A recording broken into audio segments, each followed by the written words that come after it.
Hello everyone. If you like this audiobook and want to listen to more, please consider subscribing. And if you like this video, like it as well, that it enjoy. Chapter 1. Rebirth of the Strongest Sorcerer. Bang. A softball slammed into the soccer goal frame at the edge of the sports field. The impact was so violent it left a visible dent in the stainless steel. That's about 30 meters.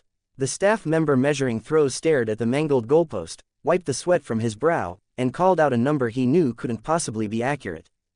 The crowd erupted. The world record is only 23.12 meters. Is he a monster? More like a gorilla. Question mark. A pink-haired boy slowly lowered his arm and glanced around, confused. Did I just throw that? Is this some kind of illusionary curse technique? A curse user? A cursed spirit? The sports field was surrounded by green wire fencing. The campus was lush with foliage, and the teaching building next door looked exactly like an ordinary high school. No. There's absolutely no trace of cursed energy. Not even the faint aura of a cursed object. Wait, isn't this the high school I attended when I was a kid?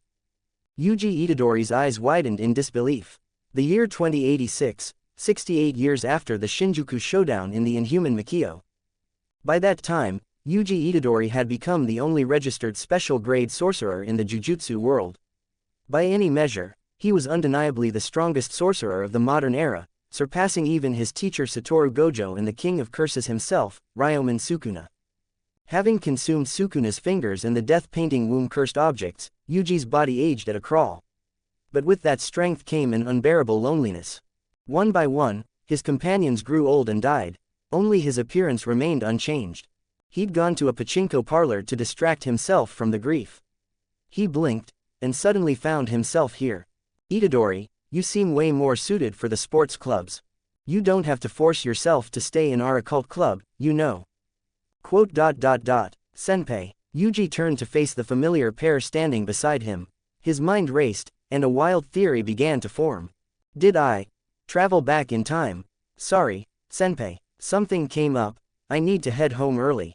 After a hasty goodbye to his occult club seniors, Yuji left the school grounds. He made his way to a quiet park in the center of town and sat down by the fountain. Half an hour passed. He sorted through his thoughts. He had definitely traveled back in time. He reached into his jacket pocket and pulled out a small, pitch-black rectangular box. Inside was Sukuna's finger, the cursed object he and his seniors had discovered earlier in the school's weather station. Right now, he hadn't enrolled in Jujutsu High. Everything had started after he swallowed that finger. If he didn't eat it this time, none of those future events would have to happen. Yuji's gaze sharpened. But I have to do it. Right now, he had no cursed energy. No power to control his own destiny. He was nothing but an unusually strong athlete. No black flash, no blood manipulation, no shrine, no mysterious farm. If he'd been given a second chance, he would make up for every single regret. Junpei, cruelly killed by Mahito. Nanami-sensei, Gojo-sensei, cut in half by Sukuna. And his promise, to act as a tireless cog, hunting that special grade cursed spirit to the ends of the earth.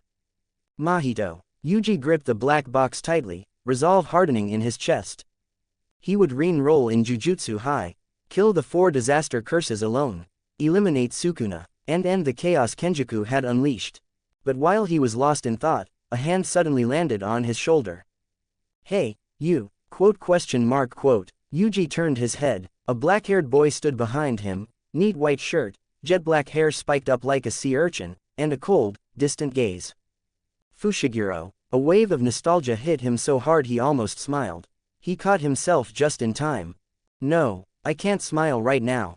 It'll blow my cover. He fought to keep his expression neutral. This should be when Fushiguro came to his school on a mission to recover Sukuna's finger. Even after 68 years, he remembered it clearly.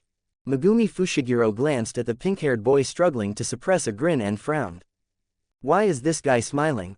Is he an idiot? I'm Megumi Fushiguro from Jujutsu High. I have something to discuss with you. Oh, hey, Yuji nodded, playing dumb. What can I help you with? You have a very dangerous cursed object in your possession. I need you to hand it over immediately. Before Fushiguro could finish, crack, the ground beside them split open. Yuji flinched as a hideous cyan reptile-like cursed spirit burst from the earth, spraying dirt in every direction. The inhuman creature roared and lunged straight at them.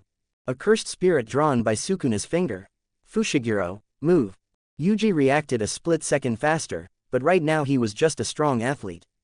Before he could shove Fushiguro out of the way, the creature barreled into them like a truck. Wham! Both of them were sent flying. Yuji's back slammed into a tree trunk. Crack! The tree snapped in half and toppled over, kicking up a cloud of dust. Yuji groaned as he slid to the ground. Before, I could have killed something like this with a single breath. But without cursed energy, I can't do a damn thing. He turned to Fushiguro, hoping the sorcerer could handle it. Damn it! The spiky-haired boy clutched his arm and staggered to his feet, face twisted in pain. My arm's broken, I can't form hand signs like this. It broke that easily. Wasn't this the exact reason I swallowed Sukuna's finger in the first place? Because Fushiguro, a grade 2 sorcerer, couldn't beat a grade 2 cursed spirit.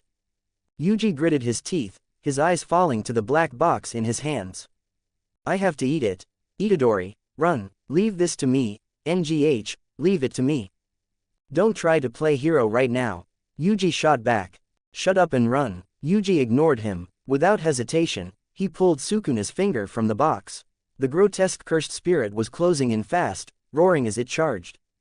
There wasn't a trace of fear in his eyes. If it's a dangerous cursed object, then eating it should give me the power to kill this thing, right? You. Fushiguro froze. Wait. You'll die. I'm not gonna die. Stop jinxing me. Roar rrrr. The cursed spirit shattered the ground as it bore down on them. Yuji raised his hand, shoved the finger into his mouth, and swallowed. Gulp. His heart lurched violently. A familiar, savage cursed energy exploded through every fiber of his being. Black cursed marks bloomed across his skin. His pupils turned crimson, and a second pair of eyes opened beneath his originals. The reptile reached him. Yuji's gaze sharpened. He flicked up 2 fingers, formed a hand sign, and chanted. Dismantle. Cleave. Sukuna's majestic cursed energy surged outward. An invisible slash carved through the grade 2 cursed spirit's torso. Its supposedly invulnerable body split clean in half at the waist, sliced apart like warm butter. Thud. The creature collapsed. Yuji lowered his hand and watched it slowly dissolve at his feet. Phew, that was close. He let out a long breath. That should do it. Question mark. Hey, wait, are you serious? Megumi Fushiguro gaped at him from where he crouched. This guy just casually killed a grade 2 cursed spirit. Even I couldn't beat it. Is he even human? No. After less than a tenth of a second of thought, Fushiguro understood. That was an innate technique. He's been taken over. Yuji noticed the suspicious glare and quickly raised both hands. Whoa, hold on, I haven't been possessed, okay. Don't look at me like that. It wasn't just Fushiguro who noticed. Yuji felt it too. Sukuna's power had clearly manifested in his body, but Sukuna's consciousness hadn't overridden his own. Could it be, after 68 years of accumulation, I can actually use Sukuna's power myself? Chapter 2. Innate Technique, Blood Manipulation. Strange. Based on his memories from his past life, Ryomen Sukuna should have taken over his body by now. Yuji had been fully prepared to wrestle control back at any moment. But the takeover never came. Can I actually control Sukuna's power freely? Like Naruto in the Nine Tails? Is Sukuna just going to sit inside me and act as my personal battery from now on? Yuji shook his hand excitedly, studying the marks etched across his skin. If that was the case, he wouldn't have to start training from scratch. Less than 2 seconds after that thought formed, the marks vanished. Sukuna wasn't giving him an inch. Yuji felt a pang of disappointment, but he wasn't discouraged. He'd figure it out eventually. Right now, the priority was convincing Fushiguro that he hadn't been possessed. Otherwise, according to Jujutsu regulations, Yuji Itadori, I will now exorcise you. Megumi Fushiguro dropped to one knee. The dirt and stone beneath him transformed into pitch-black, viscous shadows. His cursed technique was called the 10 Shadows technique, which allowed him to summon 10 different types of Shikigami from the darkness. Damn it, I'm already at my limit, and the thing standing in front of me is the king of curses from 1,000 years ago, Ryomen Sukuna. Can I even win? Me against Sukuna? Seriously? Fighting through the pain, Megumi raised his hands and began forming a dangerous hand sign. But if I leave him alone, innocent people in this town will get hurt. At this point, I have no choice but to use that move. Farub, Uraira, hey, wait, I really haven't been taken over. Fushiguro, believe me. Yuji recognized that hand sign instantly. Mahoraga, he scrambled backward, hands raised high to show he meant no harm. If Fushiguro actually summoned Mahoraga, it was game over for everyone.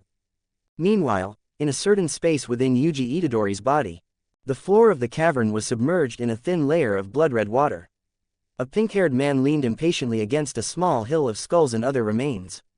He looked exactly like Yuji Itadori, only the cursed marks across his body distinguished them. This brat, Yuji Itadori, just who the hell is he? TCH, every single one of Sukuna's fingers was a special grade cursed object. Swallowing one meant the consumer would be completely incarnated by him, possessed and overridden. But after several attempts, Sukuna discovered that his soul couldn't occupy this body at all. Instead, all of his cursed energy simply flowed outward, completely utilized by that brat on the outside. The whole process was as effortless as turning on a faucet. Is he treating me like some kind of disposable tool? At this moment, Sukuna felt an incomparable humiliation, the kind of embarrassment that made him want to claw his own face off. Damn it, my late mother was a jujutsu sorcerer, so I know a bit about this stuff. Anyway, I'm completely fine. Look, after a lengthy explanation, Megumi Fushiguro finally, reluctantly, believed him. Yuji wasn't lying, his mother really had been a jujutsu sorcerer. A case like yours is practically unheard of. Once in 1,000 years, maybe. I need to report this to my superiors. Sure, Yuji nodded. After swallowing Sukuna's finger, his body finally possessed cursed energy again. It was thin, barely a trickle, but it should be enough to perform some basic cursed energy manipulation. Things like the divergent fist he'd relied on in his youth.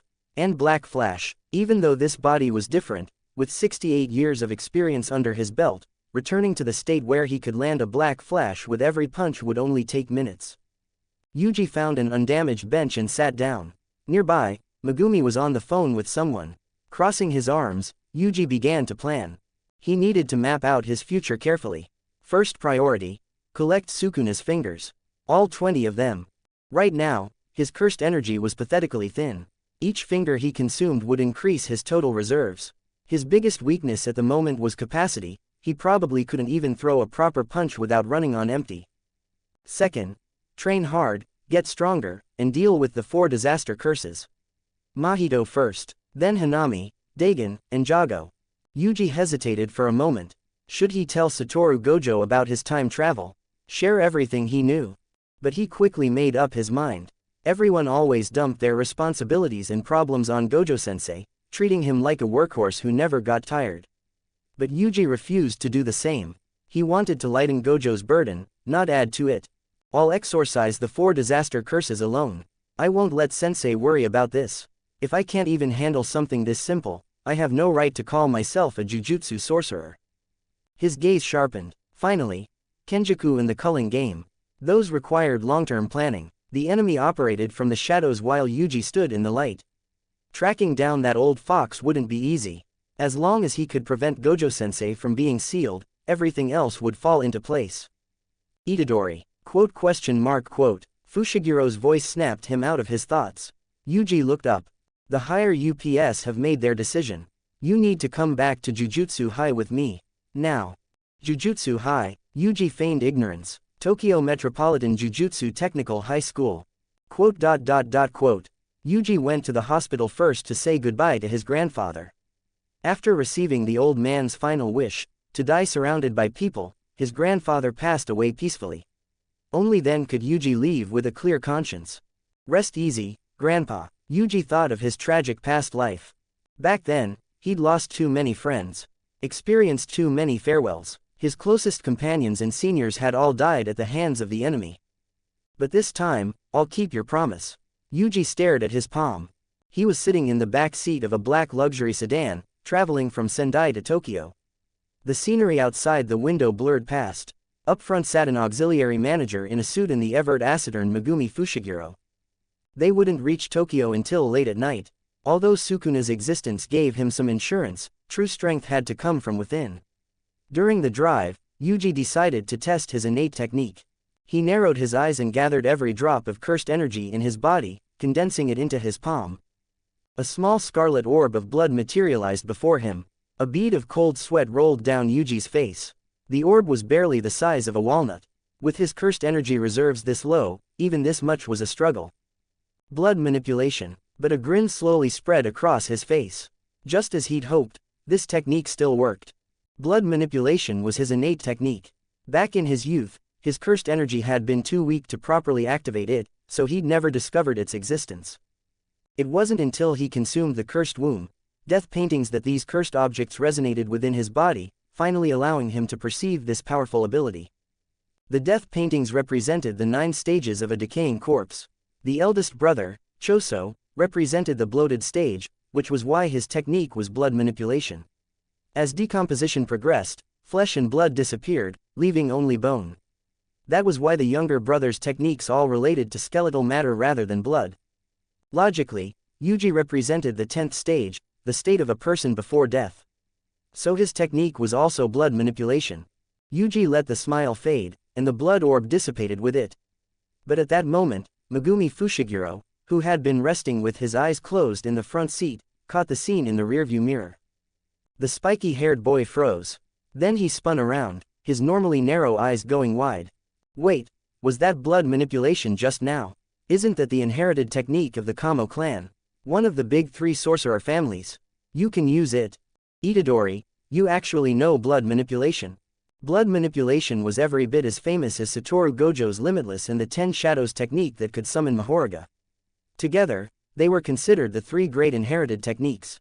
It lacked the flashy visual impact of the others, but any sorcerer who possessed blood manipulation could reach grade 1 at minimum. Its floor was extraordinarily high. The straightforward Fushiguro didn't let his thoughts drift anywhere suspicious. Yuji quickly played dumb. Blood manipulation, is that what it's called? I've been able to control blood since I was a kid, but when I asked my mom about it, she refused to explain. Sigh. I see. The shock on Megumi's face slowly faded. He turned back around and nodded to himself. Perhaps your mother was a distant relative from a branch family that left the Kamo clan generations ago. Yeah, that's probably it. The corners of Yuji's mouth curled up ever so slightly. Fushiguro was a smart guy. Yuji didn't even have to explain. The other boy filled in the blanks with his own imagination. Knowing that his defensive options hadn't disappeared eased some of Yuji's tension. Convergence, piercing blood, supernova, flowing red scale. He could use piercing blood for long-range attacks and throw punches up close. Blood manipulation had virtually no weaknesses. At the very least, he wouldn't have to rely solely on his fists for damage output like in his past life. Thinking about it, Yuji felt his future looking bright. Mahito, just you wait, I'm coming for you. Chapter 3, Enrollment and Pity for the King of Curses. Near midnight, the car from Sendai finally arrived at Tokyo Jujutsu High. The vehicle rolled smoothly into the depths of a mountain before coming to a stop in an unusually open clearing. Lush forest surrounded them on all sides, and ahead, a stone staircase ascended the slope, flanked by massive vermilion torii gates. Through the car window, Yuji spotted a tall figure waiting nearby. Pitch-black Jujutsu High uniform, nearly 6'3", a black blindfold over his eyes and white hair spiked straight up like a green onion. Gojo-sensei. Yuji's heart swelled. In his past life, when the higher UPS sentenced him to death, it was Gojo-sensei who'd stood against them to protect him. Whenever crisis struck, it was Gojo-sensei who stepped in to resolve it. In the end, he couldn't match Sukuna and wound up as, well, 2½ Satoru Gojos. But his character had always been beyond reproach. Satoru Gojo was the person Yuji Itadori respected most. He couldn't wait to get out of the car alongside Megumi Fushiguro. Satoru Gojo waved at them. Yo, good evening, you two. Good evening, I'm Yuji Itadori, nice to meet you, please take care of me. He did his best to look like an enthusiastic student. Megumi, good work on this mission. But why do you look like you just swallowed a fly? Satoru Gojo's gaze swept over Megumi with a relaxed tone. The 6 eyes beneath his blindfold had already noticed the injuries on Fushiguro's arm, but this seemingly heartless teacher only teased him. And you, he turned to Yuji. You're the guy who ate Sukuna's finger. The 6 eyes functioned like X-ray vision, allowing him to clearly perceive the flow of cursed energy, even see through other people's innate techniques. He could instantly distinguish the residual energy of the King of Curses within Yuji's body. Not bad, Sukuna's consciousness seems to be completely suppressed. Truly impressive. Here, this is for you. Satoru Gojo pulled something from his pocket, another finger, this one entirely purple with blackened nails, looking like it belonged to a corpse. He held it out to Yuji. Quote. Just a little test to see if you can really suppress Sukuna. Eat it. He tugged Megumi behind him and gave Yuji a slight nod. Quote. Alright, Gojo-sensei, you know exactly what I need. I love you. Yuji fought back his grin, took the finger, popped it into his mouth, and swallowed it whole. Gulp. The instant it hit his stomach, pitch-black cursed marks bloomed across his skin. But the accompanying energy was quickly drawn back by Sukuna inside him, and the marks faded. To his delight, Yuji noticed his total cursed energy had increased again. This amount was enough to use most of blood manipulation's techniques. Satoru Gojo observed everything. With the 6 eyes, he could easily distinguish Yuji's own cursed energy from Sukuna's. You really can suppress him. Seems like you've got serious potential. He grinned. How about enrolling in Jujutsu High? Oh, sure. Yuji nodded. If he refused, Gojo would definitely use the, since Sukuna's inside you, you're sentenced to death, excuse to make him stay anyway. Might as well agree up front. Great, then starting now, I'm your teacher. Grab your luggage, I'll take you to handle the enrollment paperwork. Satoru Gojo declared. That's way too casual, Megumi protested. Relax, your teacher here is the strongest. With me around, none of those old geezers will dare complain. It's just, Satoru Gojo suddenly leaned down and whispered into Fushigiro's ear. Megumi, is it just me, or does this kid keep looking at me like he's in love? What do you think? Ever since they'd arrived, Yuji had been staring at him with sparkling eyes, practically radiating admiration. Good thing they weren't heart-shaped. Otherwise, Gojo would seriously start to worry. Quote. He's probably just excited. First time being exposed to jujutsu stuff and all. Megumi's sweat dropped. Hey, I get the feeling you two are saying something rude about me. Just as Yuji started to complain, a hideous little mouth and a single eyeball suddenly sprouted on his cheek. After all this time, you're not actually the boss here. Ranking by something other than strength is so boring. Sukuna, the king of curses, could grow mouth-like organs on Yuji's body to communicate with the outside world. Ah, sorry, he pops out sometimes. Yuji quickly slapped a hand over the mouth on his face. Come to think of it, 68 years had passed since he'd defeated Sukuna. Yuji had always believed that Ryomen Sukuna was simply someone who never learned how to love or be loved. Because no one had ever truly accepted Sukuna, Yuji found him pitiful. When Yuji finally had enough power to defeat him, he'd only asked if Sukuna was willing to return to his body, rather than attacking outright. Even after 68 years, Yuji Itadori still held onto that kindness. After a brief chat with Satoru Gojo and Megumi, he completed the enrollment paperwork. Just like that, he'd successfully re-enrolled in Jujutsu High. Once he reached the dorm and settled his luggage, the pink-haired boy sat cross-legged on his bed and closed his eyes. His consciousness sank inward like sand dissolving into water. When Yuji opened his eyes again, he was standing in a pool of scarlet liquid, facing a small hill constructed entirely of cattle and sheep skulls. He'd entered his innate domain. He looked up. A man who looked exactly like him sat cross-legged at the very peak of the bone pile. Who gave you permission to look up at me, brat? Lower your head. Seeing Yuji intrude into his domain, Ryomen Sukuna's expression was pure arrogance. Yuji didn't respond immediately, he just stared blankly, and the atmosphere fell silent. Quote. The disdain on Sukuna's face deepened. He could roughly guess why Yuji had come. At most, the kid would throw out some tough guy nonsense like, get out of my body, or, don't cause me trouble. Or maybe he'd overestimate himself and try to challenge Sukuna, demanding obedience. But so what? Even if Sukuna couldn't take over the body, within this space, the gap between them was massive. Defeating him, pure fantasy. While Sukuna was calculating Yuji's intentions, the pink-haired boy finally spoke. Sukuna, have you eaten? Quote. The arrogant expression on Sukuna's face froze solid. What is this kid saying? Sukuna stared for 2 full seconds, then looked at Yuji in disbelief. You held it in all that time just to ask something that stupid? Brat, did that cursed spirit scramble your brain? Yuji didn't seem to think there was anything wrong with the question. He scratched his head. I just figured, since you're stuck inside my body, you must be bored, right? There's nothing in here, but I saw you can grow a mouth on me, so you should be able to eat. If you're hungry, I can bring you something. Quote. This brat, is he actually worried about me? Sukuna's eyes widened. He'd lived for over 1,000 years. He'd experienced countless battles and conspiracies. He'd been revered, feared, and hated. But never, not once, had a human asked him, "Have you eaten?" Or worried that he might be bored. Frankly, this was a greater insult than failing to take over the body. Sukuna was furious. Who do you think I am? A pet that needs feeding. If you're going to bring something decent. Fresh human flesh, otherwise, get the hell out. For reasons he couldn't quite explain, perhaps because no one had ever shown him concern, Sukuna's arrogant composure shattered instantly, replaced by raw anger. Human flesh is a hard no. Yuji shook his head.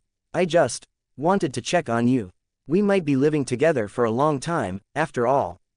Check on me, brat. I don't need anyone's concern, especially not from an ignorant fool who doesn't know his place.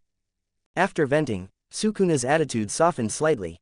Some of the arrogance crept back into his tone. But I think you're pitiful.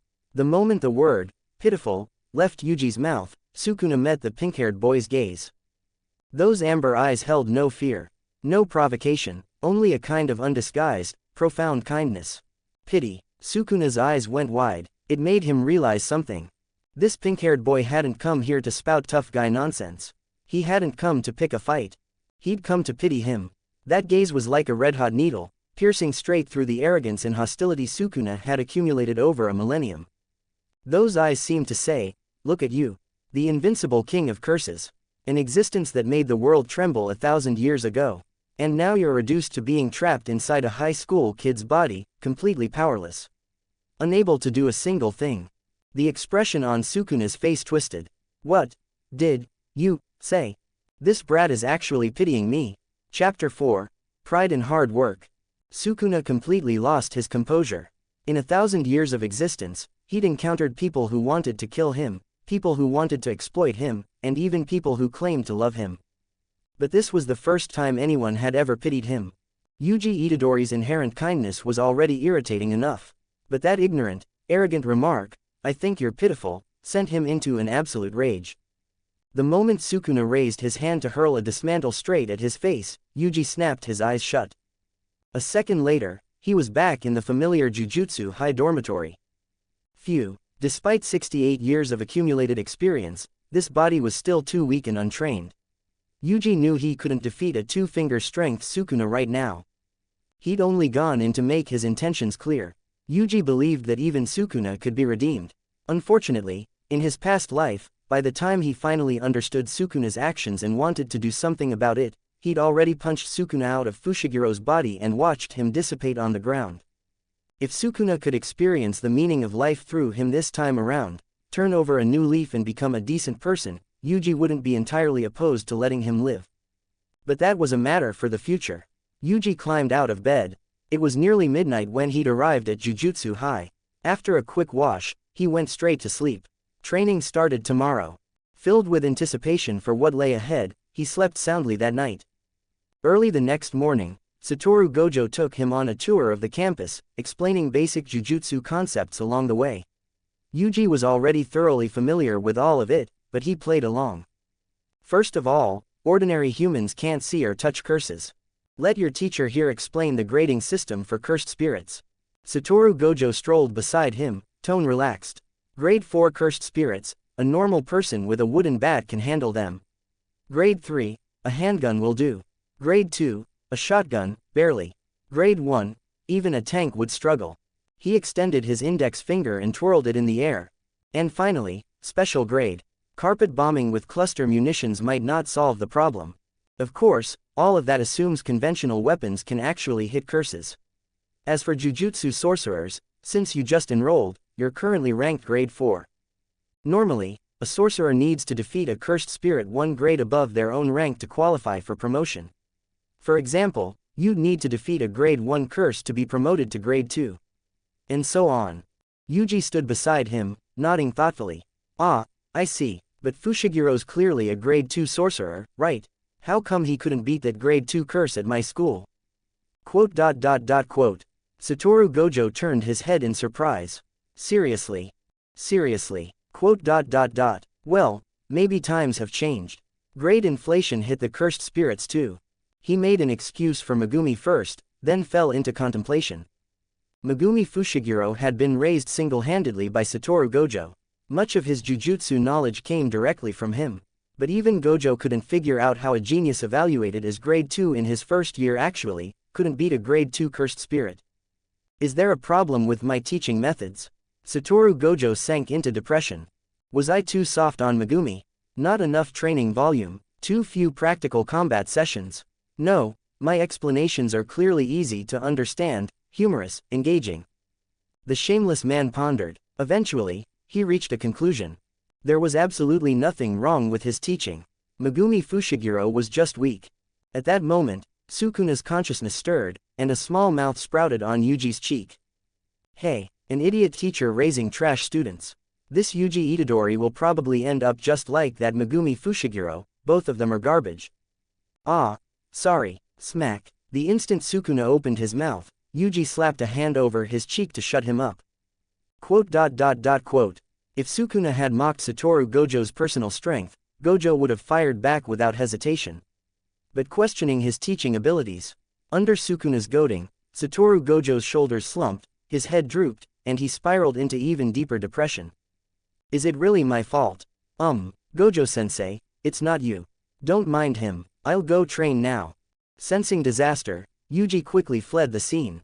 Jujutsu High had plenty of training grounds. He decided to start with the basics. After all, his height and weight now were completely different from 68 years in the future. He needed to adapt. Yuji arrived at a spacious sports field. He looked at his palm, then clenched his fist. With blood manipulations enhancements and 68 years of combat experience, his current strength should fall somewhere between grade 2 and grade 1. Once he fully synchronized with this body, he could probably touch the threshold of grade 1. That way, if he encountered an ordinary special grade curse, he'd at least have a fighting chance. His only weakness was his cursed energy reserves. High-level techniques like the reverse curse technique would probably require 7 or 8 fingers before he could use them freely. Hey, pink-haired guy over there. The sudden voice was crisp and loud. Yuji looked up and spotted a green-haired woman with a ponytail calling out from the center of the field. She wore red-framed glasses and casually rested a cursed tool katana on her shoulder. Zenin-senpai. Yuji recognized her instantly. Let me introduce myself. Maki Zenin, 2nd year. Are you the guy Gojo mentioned who ate Sukuna's finger? Yuji walked over. They shook hands and exchanged brief introductions. Looks like you just enrolled. Still getting your bearings? Maki asked. Not really. Gojo-sensei just finished showing me around. I was planning to train solo for a while. That's so, I happen to need a sparring partner. Want to go a few rounds? Maki's gaze swept over the pink-haired boy, sizing him up. He didn't look frail, but she clearly wasn't taking a newly enrolled first year too seriously. Maki Zenin was a jujutsu sorcerer with a special constitution known as Heavenly Restriction. The cursed energy in her body was nearly zero, no different from an ordinary person. In exchange for that limitation, she'd gained physical abilities far surpassing any normal human. In other words, both she and Yuji specialized in physical combat. Currently, Maki possessed strength comparable to a grade 2 sorcerer. Sure, thanks for having me. Yuji's face lit up. A sparring partner would definitely make the training less tedious. Maki pushed up her glasses, assumed a serious fighting stance, and offered a kind reminder, as if treating him like the innocent junior he appeared to be. Fair warning, I hit pretty hard. If it hurts, just yell. After all, I'm not the type of senior who bullies first years on their first day. She laughed. The setting sun cast golden light across the lawn. Late afternoon had arrived. Bang, crack, the wooden training sword in Maki's hand snapped on impact. The sheer force sent her tumbling across the grass. HS's, ow, ow, ow. Her palms were completely numb. She lay on the ground, barely managing to prop herself up. Could you maybe hit a little lighter? What is up with this guy's strength? He was supposed to be a fragile first year, yet Maki couldn't withstand even a few of his full-power punches. Even a grade 2 cursed spirit would struggle to block her attacks so easily, yet she couldn't do a thing against the boy in front of her. Ah, sorry, are you hurt? Yuji quickly raised his hands in a placating gesture. After an afternoon of adjustment, he'd pretty much synchronized with his body. He'd almost unleashed a black flash with that last punch, but fortunately pulled back his cursed energy in time. A tragedy had been narrowly averted. I'm not hurt, but... Maki gritted her teeth and slammed her fist into the lawn. Thud. Yuji looked confused. My pride is hurt. The senior who'd been acting all cool and composed just minutes ago had been completely overpowered by a single punch from a newly enrolled first year. Maki Zenin had originally been the dead last of the Zenin clan. Because of her negligible cursed energy, she'd been ostracized and bullied by her own family her entire life. But she'd never accepted that fate. The tables would turn eventually. One day, she was going to prove them all wrong. That was why she'd come to Jujutsu High. Why she'd spent an entire year honing her physical abilities. And in the end, the physical prowess she was so proud of, had been effortlessly crushed by a brand new first year. Is hard work really nothing compared to natural talent? Chapter 5. Talent versus hard work. Maki Zenin sank into depression. Was there something wrong with her technique? Obviously not. Originally, Yuji Itadori's physical abilities barely met the standard of a grade 2 sorcerer, casually throwing a softball 30 meters and finishing a 50-meter dash in 3 seconds flat. Now, having fully synchronized with this body, Yuji had layered precise cursed energy manipulation on top of that foundation. With 68 years of accumulated experience, his efficiency in utilizing cursed energy had long reached special grade levels. He could squeeze maximum damage out of every last drop. If Yuji were in peak condition and landing consecutive black flashes, he'd be knocking on the door of grade 1. There was no way Maki could beat him. But from her perspective, Yuji Itadori was just a newly enrolled freshman. For someone who'd trained relentlessly for years to prove her worth to her clan, meeting him felt like a bolt from the blue. What the hell, are all first years talented freaks now?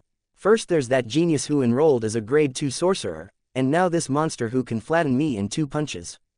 Maki felt like crying but had no tears left. Why are your combat skills so polished?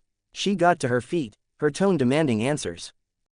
Seeing Maki approach, Yuji took a step back, instinctively raising his hands. His brain scrambled for a suitable excuse.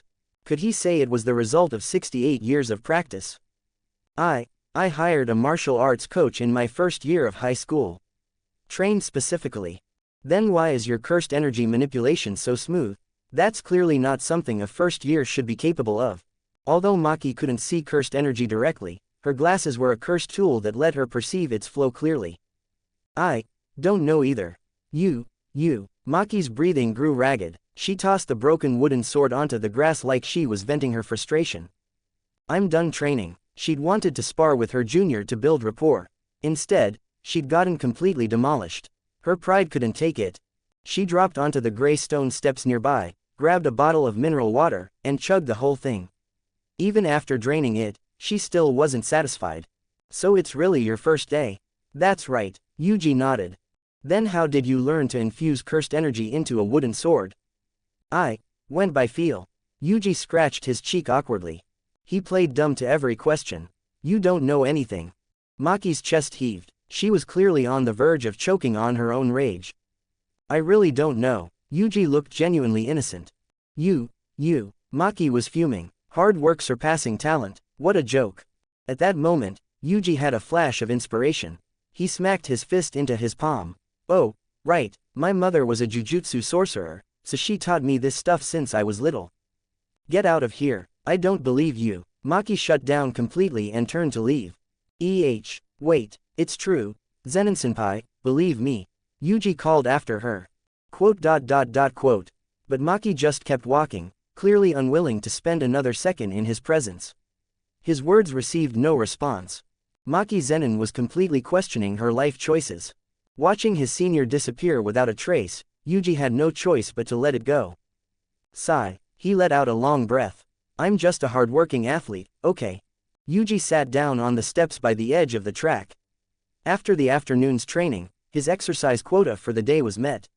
What remained was practicing his innate technique. Whoosh, he raised his hand, and a small scarlet orb quickly gathered above his palm. Blood manipulation, convergence. After consuming the second Sukuna finger, his cursed energy reserves had increased. Still limited, but blood manipulation didn't require much energy, so it was enough for now. Several of Sukuna's fingers were supposedly stored within Jujutsu High, but when Yuji asked Satoru Gojo if he could eat more, he'd been rejected with the excuse, "We don't know how many fingers you can handle yet." Yuji had argued his case, but it was no use. If he wanted more fingers, he'd have to go find them himself. Blood manipulation was an extremely balanced technique, effective at both close and long range. For Yuji, who originally could only throw punches, its existence was a massive upgrade. For long-range attacks, he had piercing blood, a projectile technique that could reach the speed of sound at maximum output. For mid-range, he had supernova, a technique created by his eldest brother Choso that scattered blood like a shotgun blast. For close combat, he had flowing red scale, which let him manipulate his body temperature, pulse, and even red blood cells to achieve a state similar to doping. Beyond that, blood could freely change its shape and hardness under his control. Hardened blood could coat his skin directly, forming an armor effect that drastically enhanced both offense and defense. Normally, blood manipulation users needed to carry blood bags or use their own blood to fight. But Yuji, like his eldest brother Choso, possessed a special constitution that let him convert cursed energy directly into blood. To train his abilities, Yuji headed to the school's shooting range and began practicing blood manipulation's various techniques. While Yuji was training, Sukuna sat atop his hill of corpses within the innate domain, chin resting on his fist, expression confused. Strange, isn't this brat's progress a bit too fast? If Yuji's ability to prevent him from taking over had been shocking, then the talent on display now was downright baffling. This guy had only awakened his technique and cursed energy using one of Sukuna's fingers yesterday. Yet in less than a day, he transformed from a strong athlete into a borderline grade 1 sorcerer. Swallowing Sukuna's finger meant accepting his incarnation. During that process, Sukuna had gained access to all of Yuji Itadori's memories, so he could confirm the boy had genuinely only encountered Jujutsu starting yesterday. Is his growth rate on rocket fuel? I thought he was Naruto Uzumaki. Turns out he's Ichigo Kurosaki. His efficiency in utilizing cursed energy is almost catching up to mine. Interesting. Born in the Heian era, where the strong ruled and the weak were prey, Ryomen Sukuna only acknowledged those powerful enough to rival him. It seems this brat isn't completely useless aside from his kindness and empty head. He's far stronger than that trash named Megumi Fushiguro. Yuji Itadori, I rejoice in your strength. Sukuna found himself unexpectedly curious. He wanted to see just how far this boy could grow. Meanwhile, somewhere else in Tokyo, the setting sun cast golden light across an empty beach. Waves lapped gently against the shore.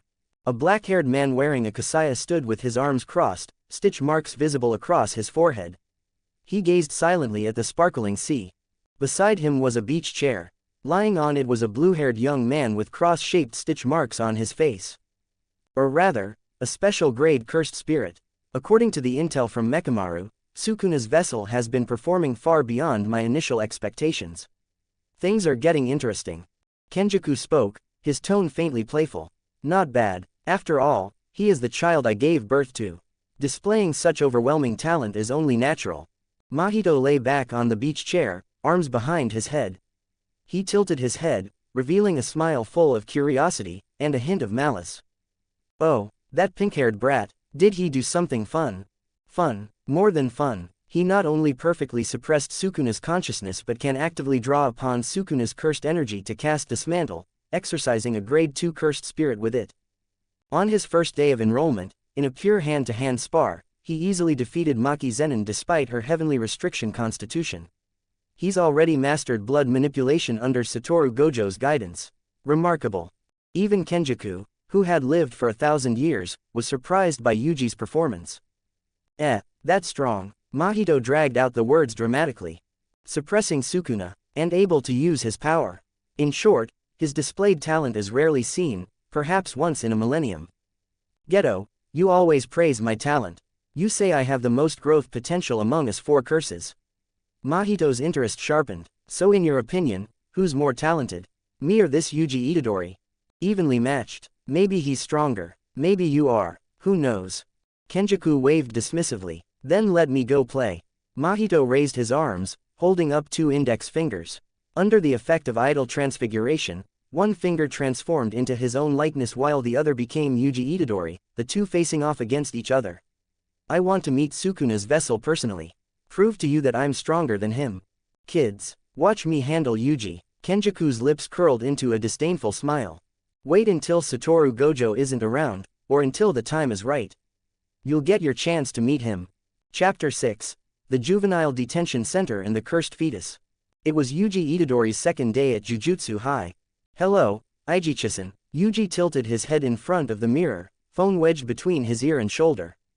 Kiyotaka Aijichi was an auxiliary manager, one of the support staff who handled logistics. In Yuji's past life, Aijichi had been largely responsible for coordinating his mission deployments. Special grade cursed womb. Yuji held a comb in his hand. My only partner is Fushiguro. Gojo-sensei's on a business trip. Got it, I'll be there shortly. He hung up and finished styling his hair. With a more mature look, the boy in the mirror appeared noticeably more composed. Gone was the usual tousled style. Yuji had slicked his hair back the way he'd worn it in his past life, leaving only a small lock hanging over his forehead. If he'd decided to change things, he might as well start with the small stuff. Appearance. Image. Yuji searched his memories and vaguely recalled Aijichi mentioning a special grade cursed womb before.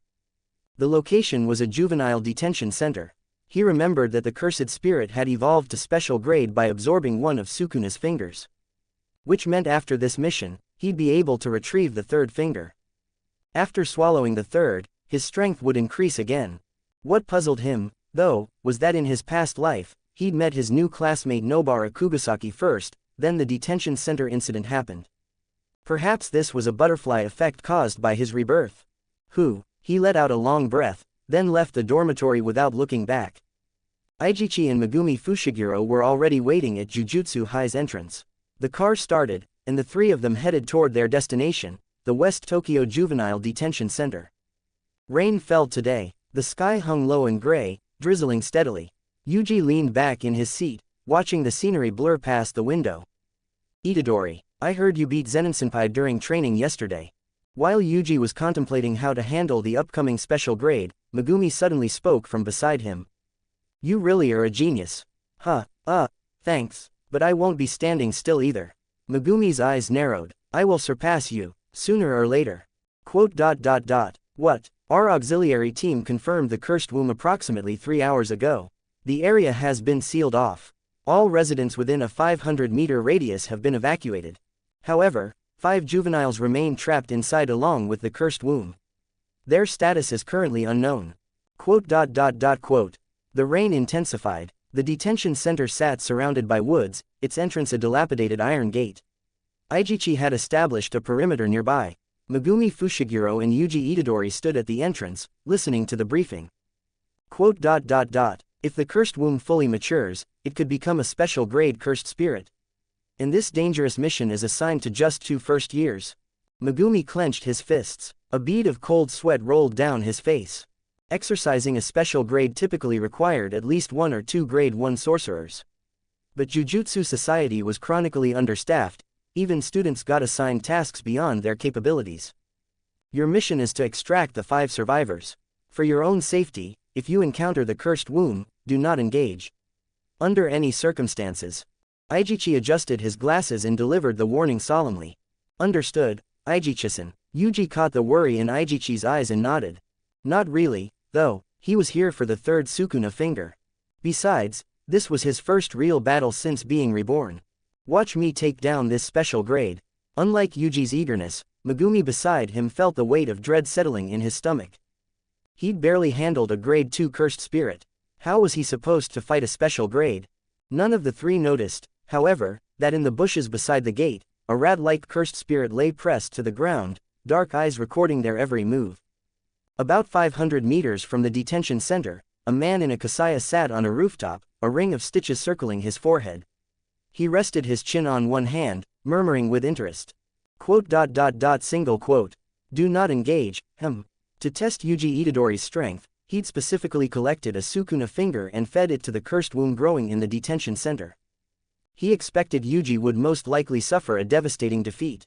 But his real goal was to force Sukuna to emerge and sign a binding vow with his vessel. Let's see how far you can go, Yuji Itadori. Kenjaku's lips curved into a playful smile. He was about to let out a low, sinister laugh when, at the detention center entrance, Yuji Itadori's brow suddenly furrowed. He turned his head sharply. Amber eyes locked onto the rain-soaked bushes behind them. In Kenjaku's field of vision, Yuji was staring directly at the surveillance rat. What the? Kenjaku nearly jumped out of his skin. Discovered? Impossible. A low-level surveillance curse like that should have its presence completely masked. But as the tempest raged in Kenjaku's mind, he noticed Yuji's gaze only briefly swept over the bushes before moving on. My child is inside, please, let me go in. A middle-aged woman was being held back by several staff members outside the cordon, her anguished cries cutting through the rain. Yuji's eyes settled on the scene. Who? That scared me. Kenjaku sat back down. The woman's position happened to fall directly between the rat and Yuji's line of sight. Was that glance just coincidence? Yuji narrowed his eyes. Years of honed instincts told him someone was watching.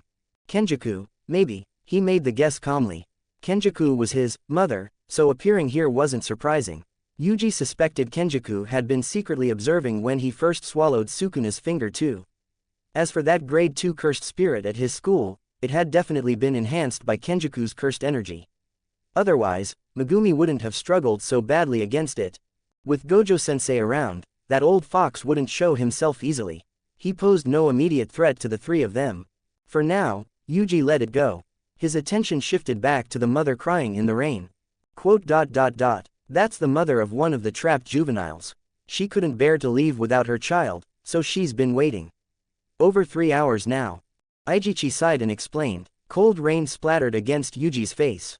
His gaze crossed the cordon and fell on the helpless, sobbing woman. The people trapped inside probably aren't good people. They might have done terrible things. But at least one of them, at least one has a mother who loves them this much. Yuji suddenly recalled his grandfather's dying words. Yuji, you are powerful. So you must save others. Save as many as you can. He remembered what had happened in the detention center in his past life. Back then, he couldn't save those juveniles. He'd gotten beaten half to death by the special grade. In the end, Sukuna had emerged to clean up the mess, and Megumi had desperately restrained the rampaging king of curses afterward. But now, things were different. Having been reborn, Yuji Itadori refused to accept any more regrets. Woo. Why did it turn out like this?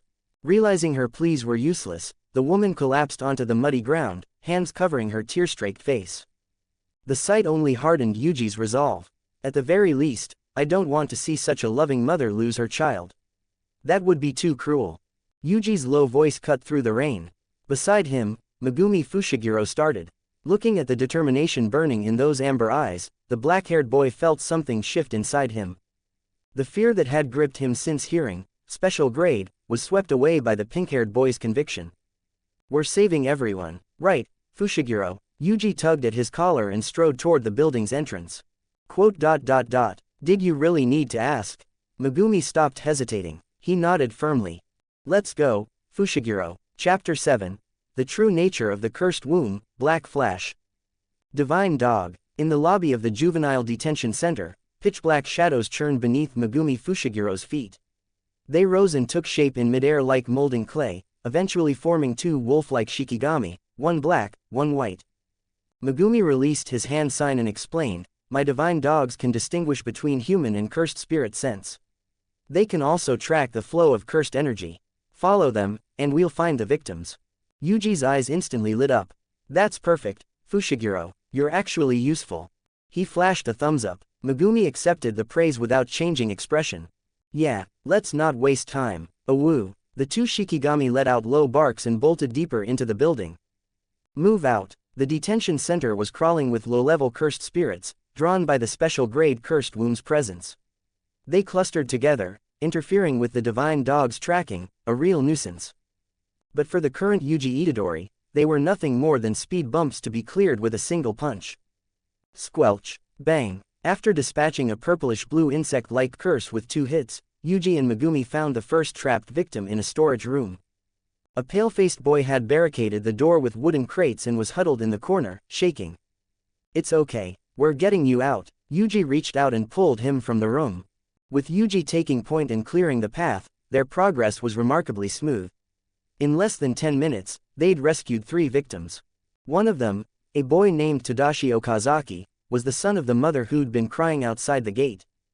The moment Yuji and Megumi brought him out, the woman who'd been waiting in the rain for over 3 hours rushed forward, tears streaming down her face. Tadashi, Mom, mother and son embraced tightly in the cold rain. Thank goodness you're okay, thank goodness.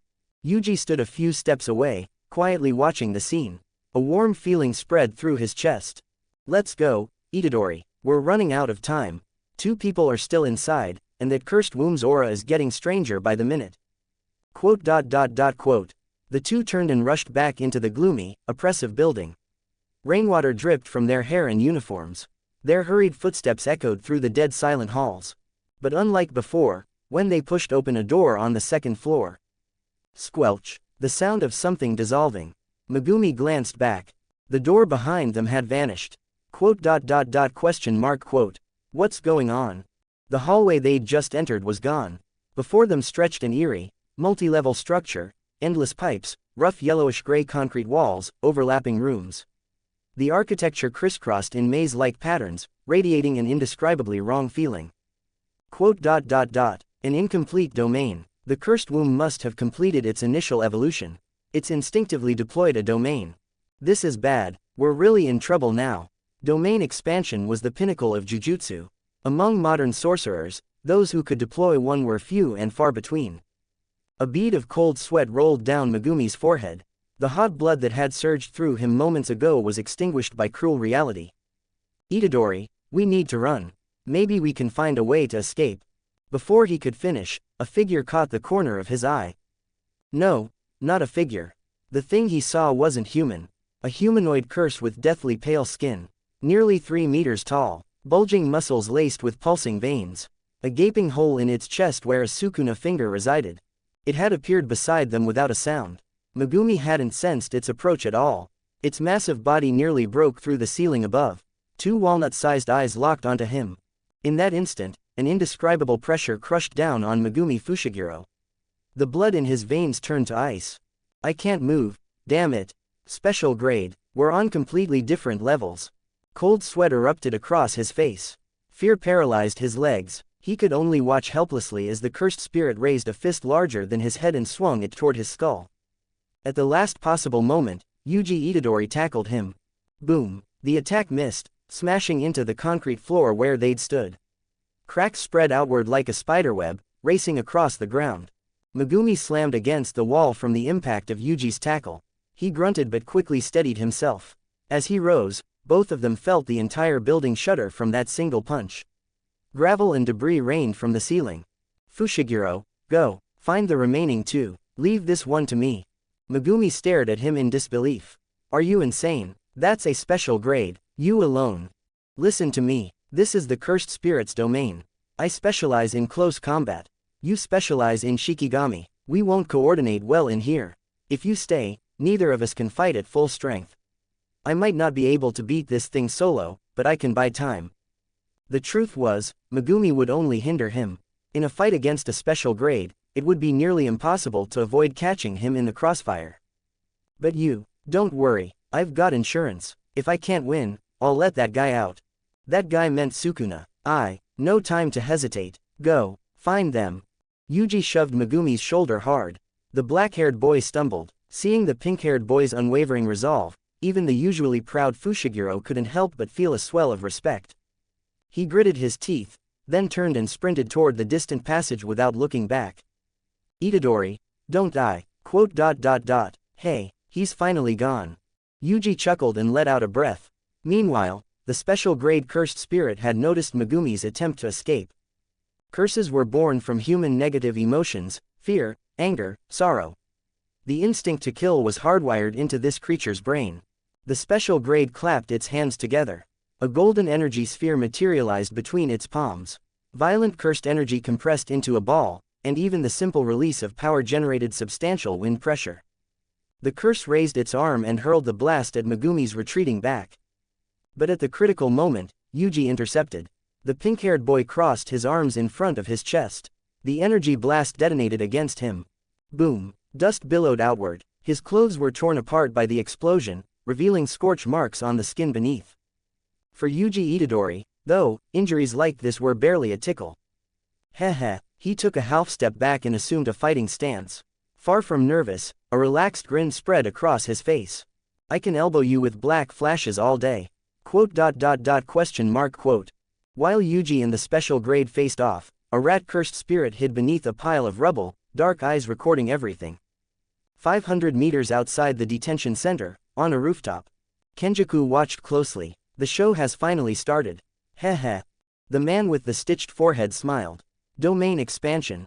Inside the detention center, Yuji formed a one-handed sign and chanted with conviction. An overwhelming surge of cursed energy pressure descended, so intense that even the special grade in front of him involuntarily took a step back. Quote. Wait, outside, Kenjaku shot to his feet. The smile vanished from his face. Domain expansion, this kid learned such an advanced barrier technique already. Quote. Meanwhile, Sukuna inside Yuji's body also stood abruptly. You're telling me this brat learned domain expansion? How is that possible? Black flash, octagon. As Yuji chanted the final words, a pitch-black barrier unfurled above his head like a curtain, enveloping the building where he and the special grade stood. Quote. The moment Kenjaku clearly saw what Yuji's so-called domain actually was, he sat back down. His face went dark. That's just a normal curtain. What kind of domain expansion, giving it such an exaggerated name? Sukuna, inside Yuji's body, also realized he'd been played. His expression soured. This kid is a complete idiot. Quote. Heh. The corners of Yuji's mouth curled into a confident arc. His overall strength was indeed far inferior to the special grade before him. But his efficiency in utilizing cursed energy, his precise control honed over 68 years, was more than enough to close the gap. An irritated expression twisted the special grade's face. It clapped its hands together again, preparing another energy blast. But Yuji was faster. Before the curse could finish charging, the pink-haired boy had already closed the distance. He twisted his waist and hips, raising his clenched right fist. Every ounce of strength in his body, every drop of cursed energy flowing through his limbs, poured into that single strike. Zzzt. A sharp, crackling sound. The deep blue cursed energy coating Yuji's fist began to shift color. The violent energy dispersed, then coalesced into streaks of pitch-black lightning. Black flash, bang. Chapter 8. Black flash combo. Black flash, gra. The special grade curse let out an agonized howl. The instant the punch connected, it was launched backward violently. The sheer impact forced blood from its mouth as its nearly 3-meter-tall body slammed into a thick concrete wall. Boom. Dust billowed outward. The sturdy concrete crumbled under the violent force, and the cursed spirit's back punched straight through, sending it tumbling into the adjacent room. Quote. To completely isolate Megumi Fushiguro from the battle, Yuji had deployed the barrier technique, curtain, sealing himself and the special grade in their own space. Yuji's domain was special. Even though he now understood how to construct one, his lack of cursed energy reserves prevented him from successfully building the barrier. Given his current growth rate, though, he believed it was only a matter of time before he regained his full strength. Yuji walked slowly to the hole he'd punched through the wall. Beyond it lay an unusually vast, abandoned hall. A red carpet ran down the center aisle. A performance stage sat at the front, and countless audience chairs filled the space below, some kind of massive concert venue. He looked down at the special grade cursed spirit sprawled in the wreckage below. The black flash he'd just unleashed had left a clear dent in the creature's abdomen. Its internal bones were probably shattered. However, the special grade wiped blood from the corner of its mouth, then ran a hand over the wound on its stomach. The injury vanished. Hey, regeneration. Though unlike humans, a cursed spirit using cursed energy to heal is nothing impressive. Yuji saw through the trick immediately. As someone who'd survived countless battles, this didn't surprise him in the slightest. The pink-haired boy raised his arm, opened his palm, and chanted, flowing red scale, stack. He clenched his fist. The veins on his arm bulged simultaneously. Flowing red scale. Its effect was essentially doping, the kind banned in professional sports. The user manipulated their body temperature, pulse, and even red blood cell count, ultimately unlocking the full potential of their physical body. Black Flash worked differently. It was like landing a critical hit in a video game. When the delay between a physical strike and the impact of cursed energy fell within 0.000001 seconds, the user's cursed energy would cause a spatial distortion, resulting in a devastating special attack. After landing a black flash, the user entered a state called the zone, where they could exert 120% of their potential. Cursed energy flowed incredibly smoothly, making manipulation far easier than normal.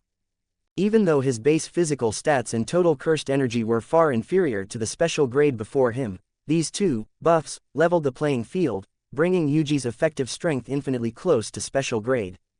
This gave Yuji Itadori, a grade 4 Jujutsu sorcerer, the capital to defeat a special grade curse. Ga! The special grade roared. It assumed a bow-drawing posture, and golden cursed energy instantly condensed in its palm, forming a massive energy arrow. With a flick of its arm, it hurled the projectile at Yuji. Tch. Yuji leaned forward and leapt down into the empty concert hall. The first arrow grazed past his shoulder. Boom! The wall behind him exploded. The moment he landed, the second and third cursed energy arrows followed close behind. Yuji dodged sideways, letting both arrows whistle past his waist and abdomen. At the same time, roar! The cursed spirit let out an angry hiss. This time, its attack wasn't the slow bow and arrow technique, but several compressed golden energy spheres. Bang bang bang bang! Explosions echoed through the empty concert hall. Countless chairs flew into the air. Dust and rubble instantly filled the space. But Yuji's figure darted through the gaps in the blasts like a phantom, finally arriving directly in front of the special grade. He raised his right arm. Cyan cursed energy flames enveloped his fist. Bang! A dull thud echoed through the hall. The atmosphere fell silent for a heartbeat. But the expected scene, the cursed spirit crying out and flying backward, never came. Yuji's cursed energy-infused right fist had been caught by the creature's hand, which was larger than his entire head. This punch hadn't triggered a black flash. The boy's arm trembled as he remained locked in a stalemate with the curse. Without Black Flash's enhancement, the gap in raw strength was immediately apparent. But Yuji's expression didn't change. He knew no Jujutsu sorcerer could unleash Black Flash at will, not even Satoru Gojo. Boy and curse withdrew their arms simultaneously, then raised their fists again at the same time. Bang! The two fists, one massive, one small, clashed fiercely. A terrifying shockwave exploded outward from the point of impact, instantly clearing the surrounding dust and debris. Bang! Bang bang bang bang bang! But it wasn't over. The curse's attacks were wide and sweeping, pure power behind every strike. Each punch and kick forced Yuji to scramble on defense. But relying on combat experience far surpassing any ordinary fighter, he dodged, blocked, and countered through the flurry of blows, weaving through the onslaught like a butterfly through flowers. Curse and boy fought fiercely. The ground beneath their feet cracked inch by inch. Rubble flew everywhere. But the gap in power was cruel. In prolonged close-quarters combat, although Yuji's attacks caused pain, it was difficult to truly damage the thick-skinned special grade. Meanwhile, the curse's strikes, even when blocked or barely grazed, left Yuji's arms numb. Hee hee. Realizing the power gap, a mocking smile spread across the creature's face. It hadn't expected the imposing boy from earlier to be so weak. As the fight dragged on, wounds accumulated across Yuji's body. The smile on the curse's face grew wider. Its movements took on a cat-and-mouse quality, toying with its prey. Bang! A punch landed on Yuji's jaw. He stumbled back several steps. A sweet taste rose in his throat, and a trickle of blood seeped from his lips. Seeing Yuji's breathing grow ragged, his stamina seemingly bottoming out, a distinctly human mocking grin twisted the special grade's ugly face. Victory was assured. In the history of the Jujutsu world, the record for consecutive black flashes was 4, held by grade 1 sorcerer Kento Nanami. In the future Shinjuku showdown, Yuji Itadori would completely shatter that record, setting a terrifying new mark of 8 consecutive black flashes. No Jujutsu sorcerer could unleash Black Flash at will. But after 68 years of training, Yuji could come infinitely close. In the hand-to-hand combat just now, he'd been intentionally holding back. Cursed spirits could use cursed energy to heal their wounds. For Yuji, the damage from ordinary cursed energy strikes on this special grade was almost negligible. Therefore, he needed to inflict irreparable damage all at once, completely exorcise it before it could recover. He needed to create an opening. Ha ha ha ha ha. The curse's mocking laughter echoed through the hall. Growing overconfident, it stepped forward. A simple but heavy punch fell toward Yuji's head. This is what I've been waiting for. The massive fist, wrapped in howling wind pressure, came crashing down. Just as it was about to connect with Yuji's face, he raised his right arm. His palm floated up lightly, like a willow leaf, landing perfectly on the curse's wrist. The punch was redirected. Using a subtle technique, Yuji deflected its trajectory, letting it brush harmlessly past his shoulder. Quote. Astonishment flickered across the creature's ugly face. Yuji's left fist was already pressed against its abdomen.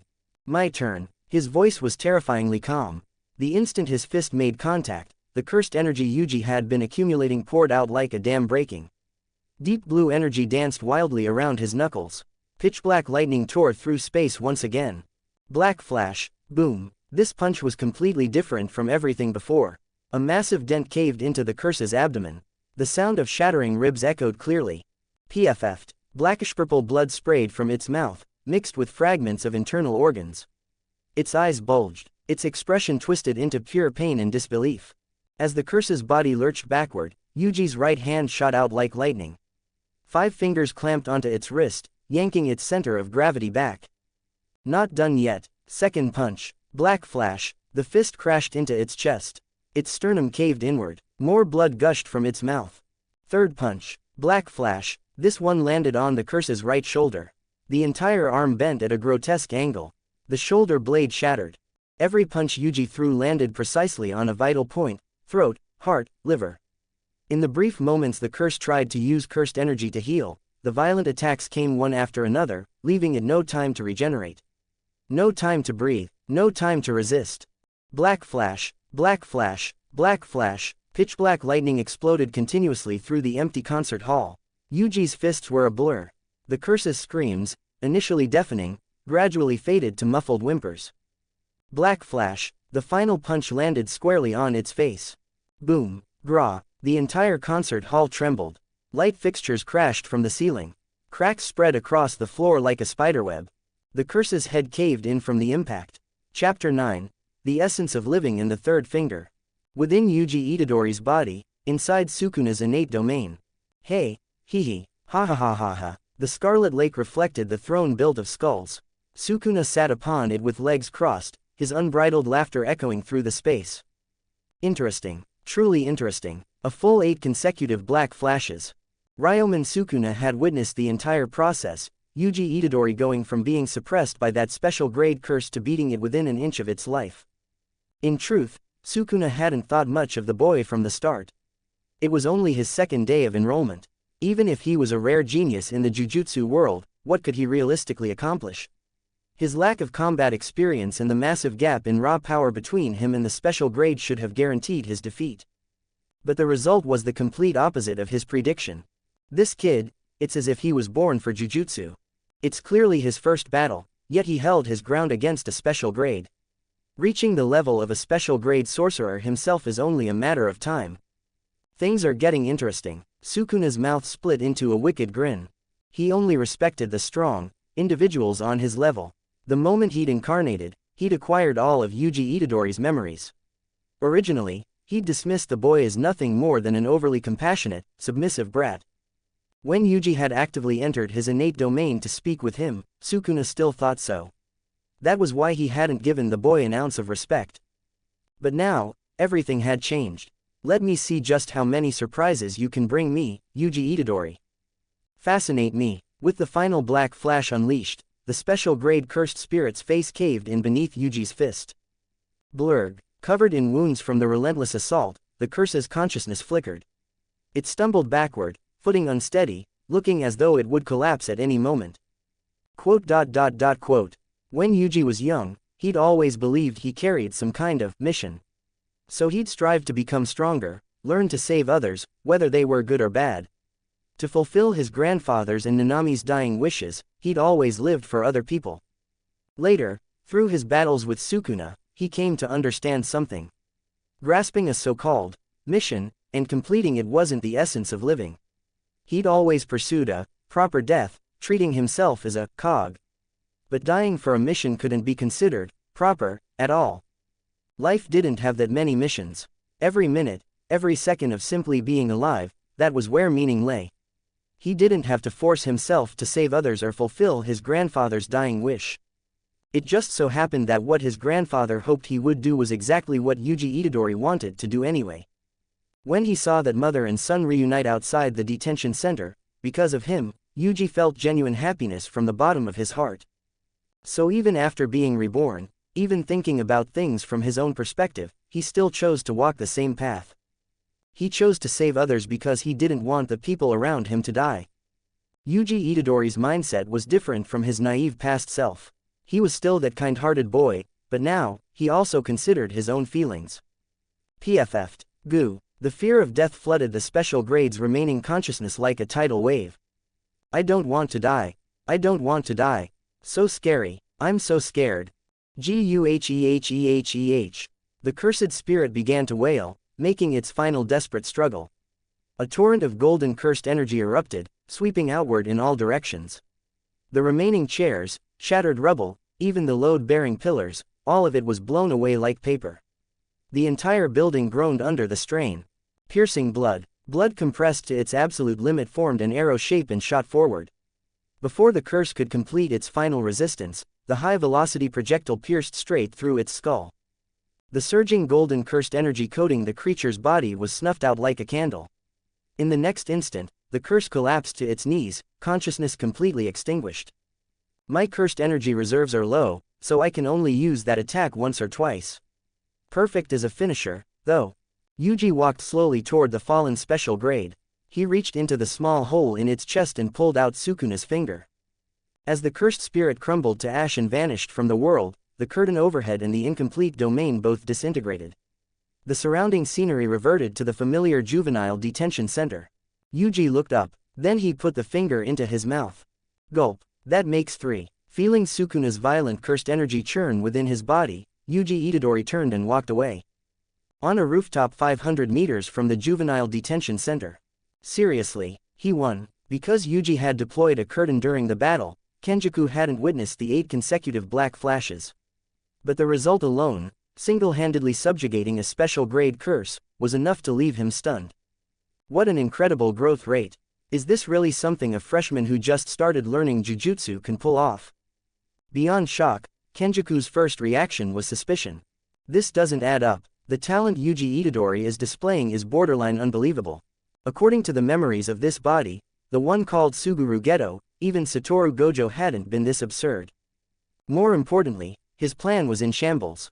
The original script called for Yuji Itadori to die here, then sign a binding vow with Sukuna. After that, Sukuna would use the vow to find an opportunity to escape Yuji's body. But looking at the situation now, Kenjaku recalled what Mahito had said earlier, back in Dagon's domain. Don't worry, Geto. When the time is right, I'll personally go meet Sukuna's vessel. I'll toy with Yuji Itadori until he has no choice but to sign a binding vow that benefits us. Look forward to my performance. Kenjaku felt a faint stir of worry. But he wasn't worried about Yuji Itadori. Mahito was the most critical piece in his plan. What concerned him was the very real possibility that Mahito might just get beaten to death. Chapter 10. The monster freshman and return to Jujutsu High. Rain soaked Megumi Fushigiro's clothes and dripped from the tips of his hair. The boy panted as he handed over the last unconscious youth found in the detention center to the auxiliary manager. Thank you for your hard work, Ijichi-san. Fushiguro-kun, what about Itadori-kun? Megumi wiped rain and sweat from his face. His expression turned grim. That special grade cursed womb completely hatched. It deployed an incomplete domain. Itadori is still inside the detention center. His status is unknown. He stayed behind to hold it off. Told me to escape first and get these people out. Held it off, but he was probably done for.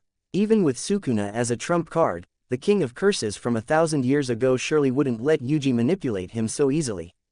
Up until now, Megumi hadn't sensed any of Sukuna's cursed energy. That meant Yuji hadn't let him out.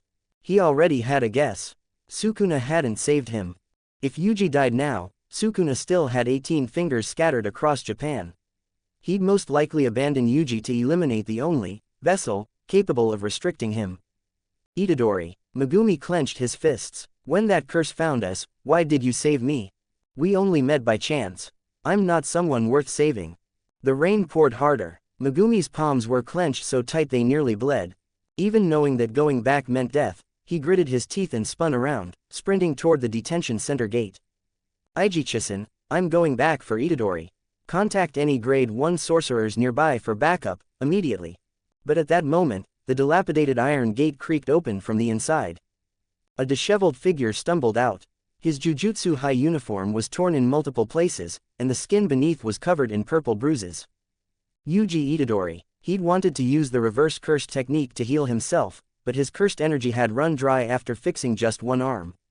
Still, the boy perked up and grinned at Megumi standing outside the gate. Yo, Fushiguro, I took care of that cursed spirit. Did you find everyone? Question mark. Megumi froze in place. Itadori. For a moment, his mouth hung open. Yuji's lively appearance was completely different from what he'd expected. Confusion washed over him. Megumi lowered his head and pressed a palm to his forehead. Am I hallucinating? He looked up again at the relaxed Yuji Itadori. No. Finally, his expression shifted to pure shock. You killed a special grade curse by yourself. Did you let Sukuna out? No. Yuji shook his head like it was obvious. You took care of that special grade, by yourself. It was a close call. Yuji scratched his cheek awkwardly. Could you maybe not stare at me like that? It's kind of uncomfortable. Are you even human? Hey, that's rude. After the mission wrapped up, cleanup was left to the auxiliary managers. Yuji and Fushiguro took a car back to Jujutsu High. The ride was silent. When they got out at the entrance, Fushiguro patted Yuji's shoulder. You should hit the infirmary first. Shoko-san should be there today.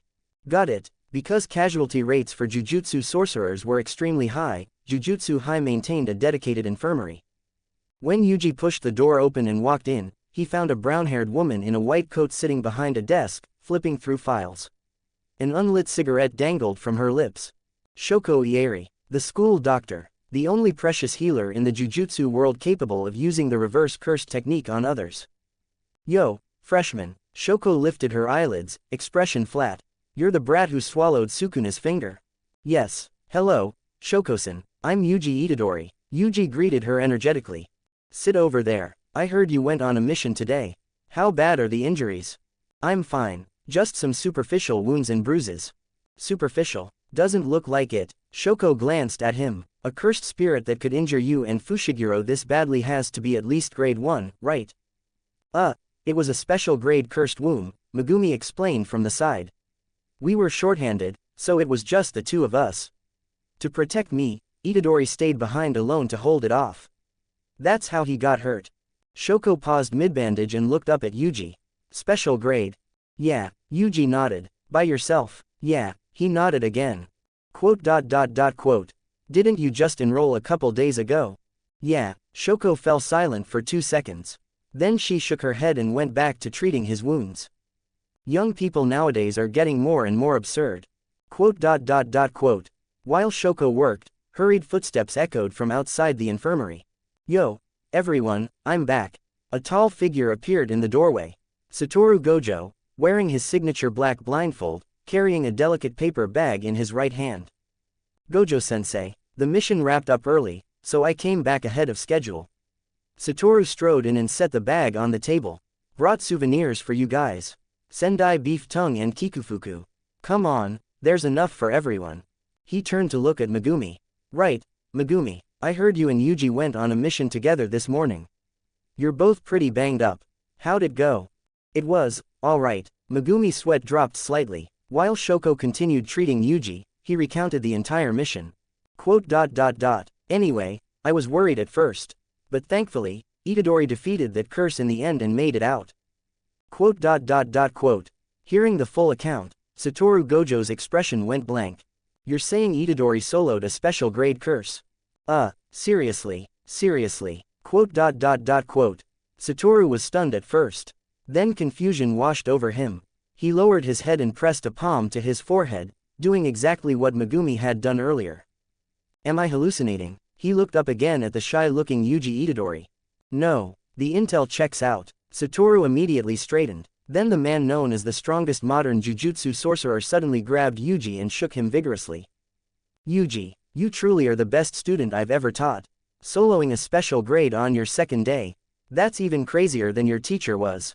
Sensei, stop shaking me, my wounds are going to reopen. Gojo-sensei, calm down. Megumi rushed forward, trying to pry him off. Calm down, calm down. Satoru released Yuji, spun to face everyone, and spread his arms wide. Do you understand what this means? It means there is absolutely nothing wrong with my teaching methods. The problem is entirely with Megumi. How could my student possibly get wrecked by a grade 2 curse? Quote.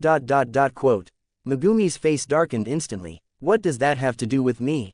Everything. You've been enrolled for a year and you're grade 2. Yuji's been enrolled for 2 days and can solo a special grade. The gap clearly shows it's your problem. That's because he's a monster. Excuses. All excuses. Quote. PFF'd. Watching Satoru and Megumi bicker, Yuji couldn't help but laugh. He hadn't experienced such an everyday scene in a long time. In his past life, as years passed, the people around him had left one by one, until he was alone in the world. Now, everything could start over. Everything could change. This is great. Quote. Anyway, good job. Satoru's tone shifted, becoming more serious. But be careful with special grades in the future. If you can't win, run. You're strong, but there's a huge gap between special grades. The one you met today was freshly hatched. If it had been one of those ancient monsters that's lived for hundreds of years, you wouldn't have had such an easy time. I understand, Gojo-sensei. Good. Also, a reward for you too. Matcha-flavored kikufuku, my personal recommendation.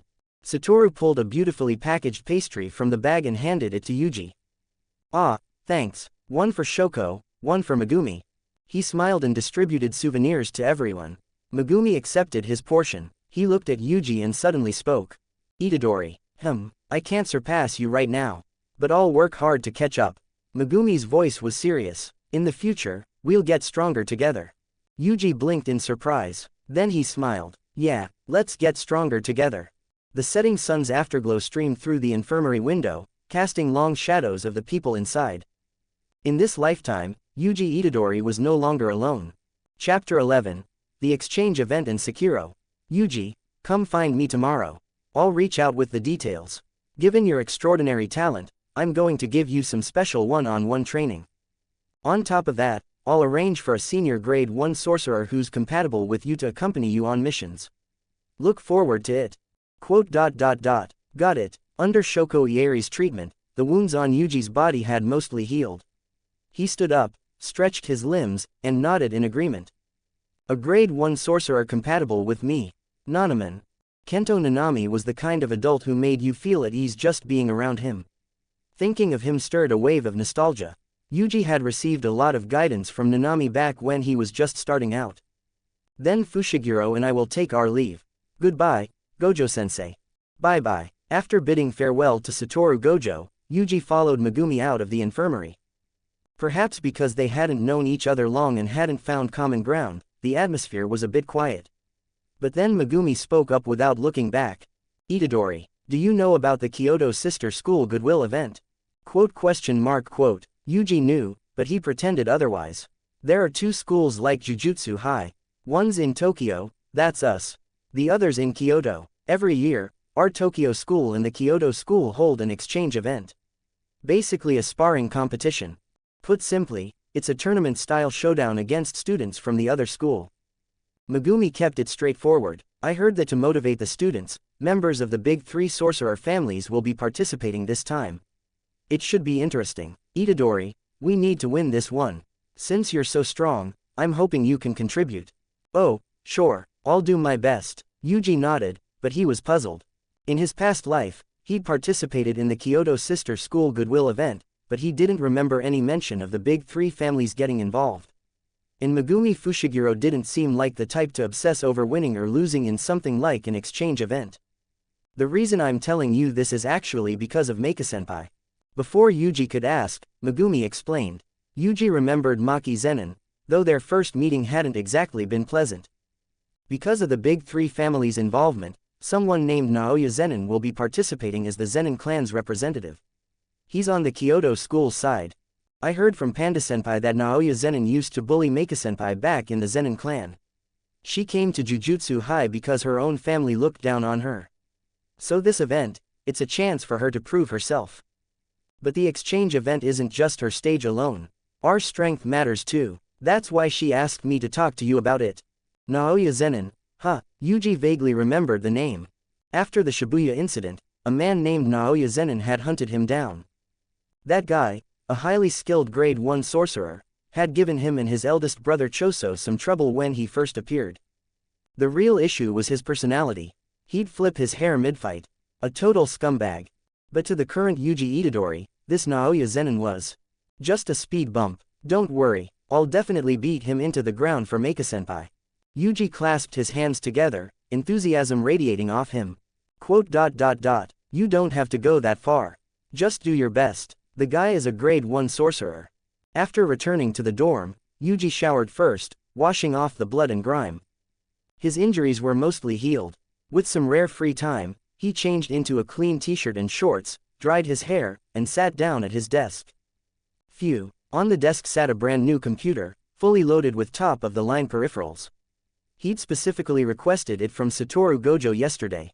Gojo hadn't asked for a reason, just approved it on the spot. Though he did tease, "Yuji, you're not planning to play games in your dorm, are you?" "Of course not, Gojo-sensei. It's for studying. Studying how to play games." Anyway, the computer was here now. Yuji pressed the power button, navigated through the system, and reached the desktop.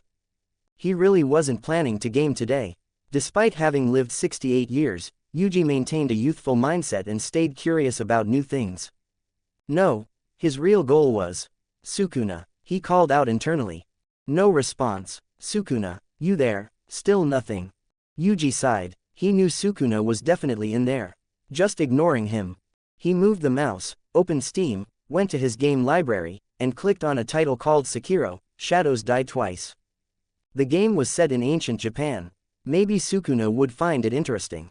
Yuji didn't actually plan to forgive Sukuna, but he could give him a chance to experience life in a different way. If Sukuna could truly understand the meaning of existence, then the effort would be worthwhile. There's no way Sukuna, a complete battle maniac, can keep quiet watching a hardcore game like this.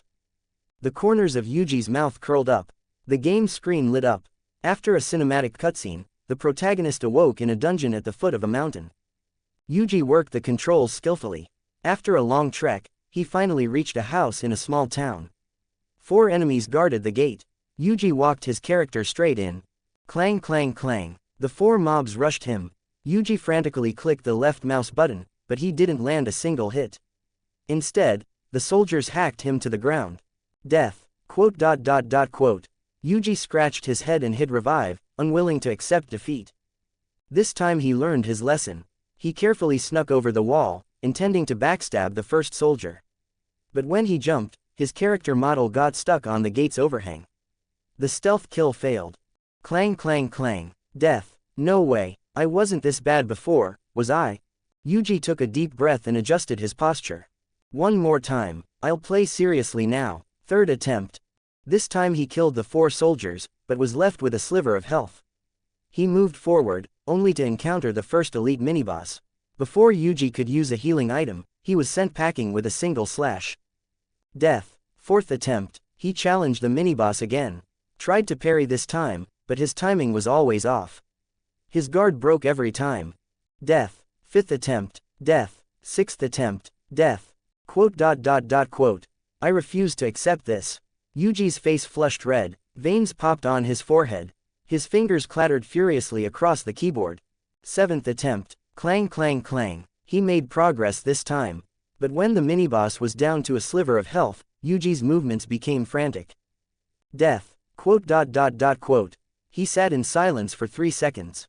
Then slowly released the mouse, held his head in his hands, and sank into deep self-isolation. What is the meaning of this? As he spiraled into self-doubt, a slit suddenly opened on his right cheek. An eyeball and a mouth emerged simultaneously. Hey, Sukuna finally couldn't hold back. You've been playing for almost an hour and haven't even beaten the first elite mob. Sukuna's lip curled in disgust. I've lived over 1,000 years. This is the first time I've witnessed something so pathetic. I'm not pathetic, okay. Yuji retorted reflexively. I'm just playing a Souls-like for the first time. Getting used to the controls. Beat that guy first, then talk. Fine. Yuji steered his character back to the courtyard. This time he was much more proficient. He fought his way to the mini-boss and operated with full concentration, shaving off more than half the enemy's health bar. Just a little more. Just as he was about to finish the enemy off, the elite mob raised its katana and slashed down. Yuji panicked and accidentally hit the jump button. Death. Yuji's hands hovered frozen over the keyboard. His entire body seemed to petrify. Sukuna's laughter erupted from his face. Ha ha ha ha ha. Are you a monkey, jumping when you see a sword? I misjudged. Misjudged? You call that misjudging? You clearly panicked. Fine, you're so great. Yuji gritted his teeth. You play if you're so good. Hey, are you giving me orders? Didn't you say I'm pathetic? Then you play. Show me how amazing the King of Curses really is. Boring. Just admit you don't have the guts. Is the dignified King of Curses all talk? Yuji shot back. Sukuna fell silent for a moment. Then his voice turned cold. Brat, I have no interest in playing childish games with you. How many times you die is none of my concern. I'd be more than happy if you died of rage over this broken game. Hey, I'm not going to get mad over a game. Yuji reached for the mouse and keyboard again. Whatever, I'm not arguing with you. I'm continuing. He hit revive and charged toward the courtyard again. 3 minutes later. Death. It's fine. This is normal. 5 minutes later. Death. This elite mob attacks pretty fast. I need more time to adapt. 10 minutes later. Death. 15 minutes later. Yuji finally defeated the first elite mob. He continued the story, guiding his character up a snowy mountain, only to encounter a wild rooster, half as tall as a person, strutting toward him. Yuji didn't take it seriously. He charged forward to slash it. The rooster launched into the air and delivered a flying kick. Death. Even a chicken can kill me. The corners of Yuji's mouth twitched. He gritted his teeth, revived, and went to find the chicken again. Death. Dead again. Yuji's hands began to tremble. Fourth attempt. I'll fight you to the death. He charged in with bloodshot eyes, frantically clicking the left mouse button. He didn't land a single hit. The rooster executed a flawless combo and took him out. Death. Silence. Yuji took his hands off the keyboard and slumped back in his chair, completely drained. He accepted it. Maybe he was just a hopeless noob. Although Yuji had come to terms with his lack of gaming skills, he didn't feel particularly upset about it. But Sukuna, watching the gameplay from inside his body, was red in the face, blood pressure skyrocketing. You're so pathetic, you stinking brat, a guy who can solo a special grade curse getting killed by a chicken 4 times in a row. I can't watch this anymore. Sukuna was completely fuming. Give me control of the body. Let me play. Record. July 2018. Kawasaki City, Kanagawa Prefecture. Kinma Cinema. Ha ha ha ha, let me tell you, that girl yesterday. 3 high school students who'd skipped class to catch a movie ignored public etiquette, talking loudly in the empty theater. Ring ring, ring ring. They hadn't even silenced their phones. At the same time, a cursed spirit dressed in black with stitch marks across its face crept up behind them. It lowered its head and placed a hand on top of one of their skulls. A wicked smile spread across Mahito's face. You guys aren't really following the rules, are you? After the screening ended, staff discovered the bizarre corpses of 3 male high school students in the theater. Chapter 12. The Higher-Ups and the Gaming King of Curses. Jujutsu High. A hidden chamber. Night had fallen, and a light drizzle continued outside. The air carried a faint, almost imperceptible smell of mold. The room wasn't large, about 20 tatami mats in size. A dim, antique lantern hung overhead, its flickering light casting shadows across several ornate folding screens. A man stood in the center. He wore a black haori, and his blonde hair was neatly combed, making his sharp features look even more striking. Naoya Zenin, legitimate son of the Zenin clan. Grade 1 sorcerer, a man hailed as a genius since childhood. Behind the screens, several figures could be faintly seen. A hoarse voice reached his ears. You've heard about the matter, I assume. We deliberately bypassed Satoru Gojo's information network and arranged for the special grade cursed womb mission to be assigned to Sukuna's vessel. The intention was to eliminate him. But it failed. Sukuna's vessel has only been enrolled for 2 days. How did he manage it? We cannot allow this child to live. If we let him grow, he will sooner or later become another Satoru Gojo. No, perhaps even more troublesome. And if Sukuna fully awakens, the consequences will be unimaginable. The Jujutsu higher UPS hiding behind the screens murmured among themselves. Then an aged voice spoke up. Naoya. Naoya replied lazily. You understand why we summoned you here. You are a grade 1 sorcerer. The genius of the Zenin clan. The undisputed candidate for the next head of the family. Your strength far exceeds that of any low-level cursed spirit. Indeed, another voice added. Unlike Satoru Gojo, you know how to assess the situation and consider the future of the Jujutsu world. Correct. As the voice fell, the atmosphere in the chamber grew heavy. Naoya Zenin didn't answer immediately. He simply let out a mocking laugh and spread his hands. My brothers are useless. My uncles are all trash. The Zenin clan is getting worse with each generation. Aside from me, there's not a single capable person in the entire family. The curve of his mouth widened into an arrogant smile. Everyone says I'm a genius, so I will be the next head of the Zenin clan. No one should have any objections to that, right? Silence lingered behind the screens.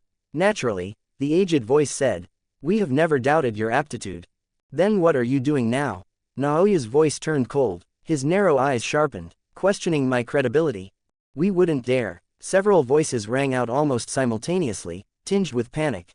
We absolutely didn't mean that. We just wanted to remind you.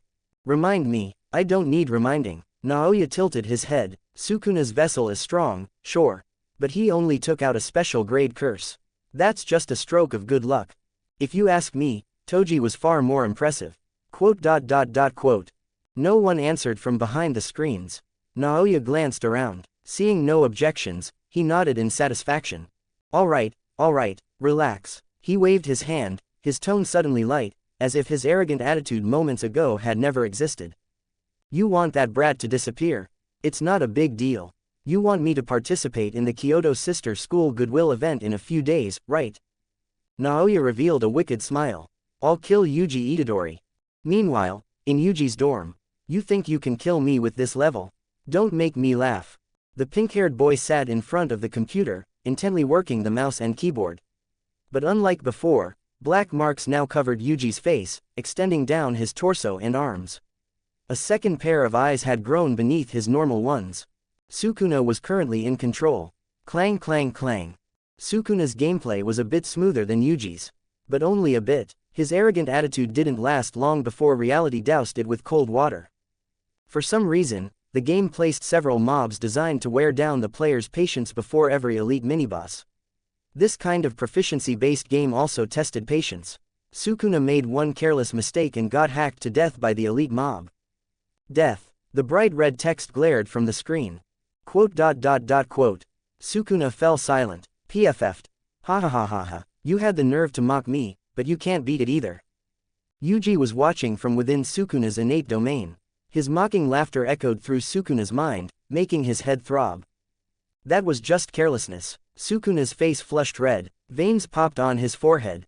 Sukuna, if you're bad at it, just practice more. If you can't handle losing, don't play. Shut your mouth, you stinking brat. Watch me.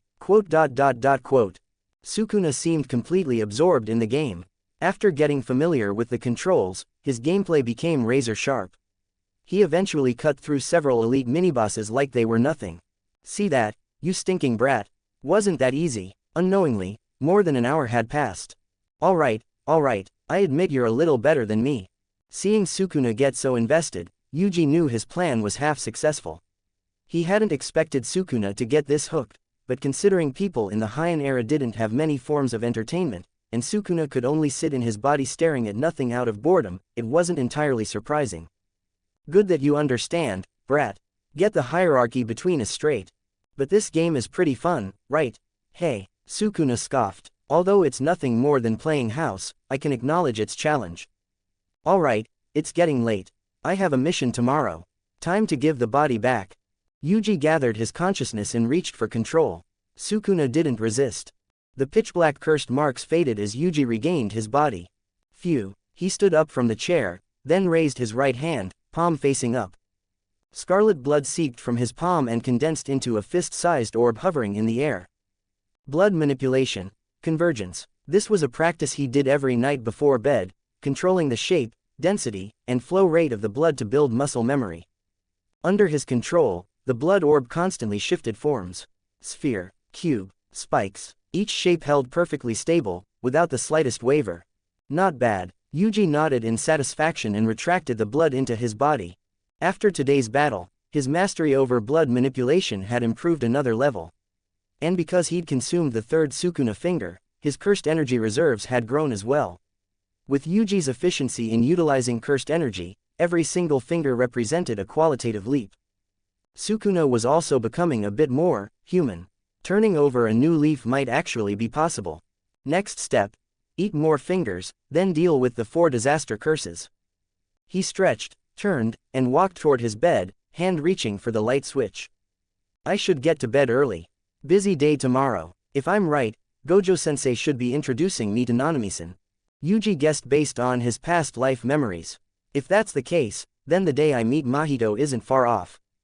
In his past life, he'd always regarded Mahito as a thorn in his side, swearing to hunt down every trace of his existence. But now, thinking about meeting that thing again, he was actually looking forward to it. Click. The dorm plunged into darkness. Chapter 13. The Best Teacher and the Bullied Boy. Why, me? In a corner of a high school in Kanagawa Prefecture, a black-haired boy named Junpei Yoshino hugged his head and curled up against the fence. Junpei had always had a weak presence. No friends in class, no one who cared. That made him the perfect target for the school's delinquents. Nobody would bat an eye if someone like him got beaten. Nobody would stand up for him. Just like now, even though the teaching building was right next to them, students passing by remained indifferent to the scene. A group of bleach-blonde delinquents surrounded him, punching and kicking. Outnumbered and overpowered, Junpei could only curl up against the wire fence to protect his vitals. Stop. Stop hitting me. A high school girl nearby smirked and pulled out her phone to record. A scene like today's was considered light. At his worst, Junpei had been held down while they burned his skin with cigarette butts or forced him to eat cockroaches. Huh, you want me to hit harder? Yoshino, you some kind of masochist. Look at his face, so pathetic, running that sad little movie club of his. What a joke. 3 hours earlier, allow me to introduce the grade 1 sorcerer who quit being a salaryman, Kento Nanami. In a training ground at Jujutsu High, Satoru Gojo rested his hand on a blonde man's shoulder. He raised his voice with his usual grinning expression. It was early morning. Yuji had been woken by Satoru Gojo's phone call. They'd agreed to train today. Yuji examined the man before him. Glasses, white suit, meticulously tied tie, prominent cheekbones. He'd expected this, but seeing the familiar face still made him smile. He bowed forward. Please take care of me, Nanami-san.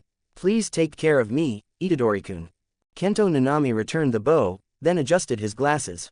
Nanami is a junior I trust completely, and he has good compatibility with you. So you'll be doing this afternoon's mission together. Satoru Gojo stepped back and patted Nanami's shoulder again. Well then, Nanami, I'll leave the rest to you.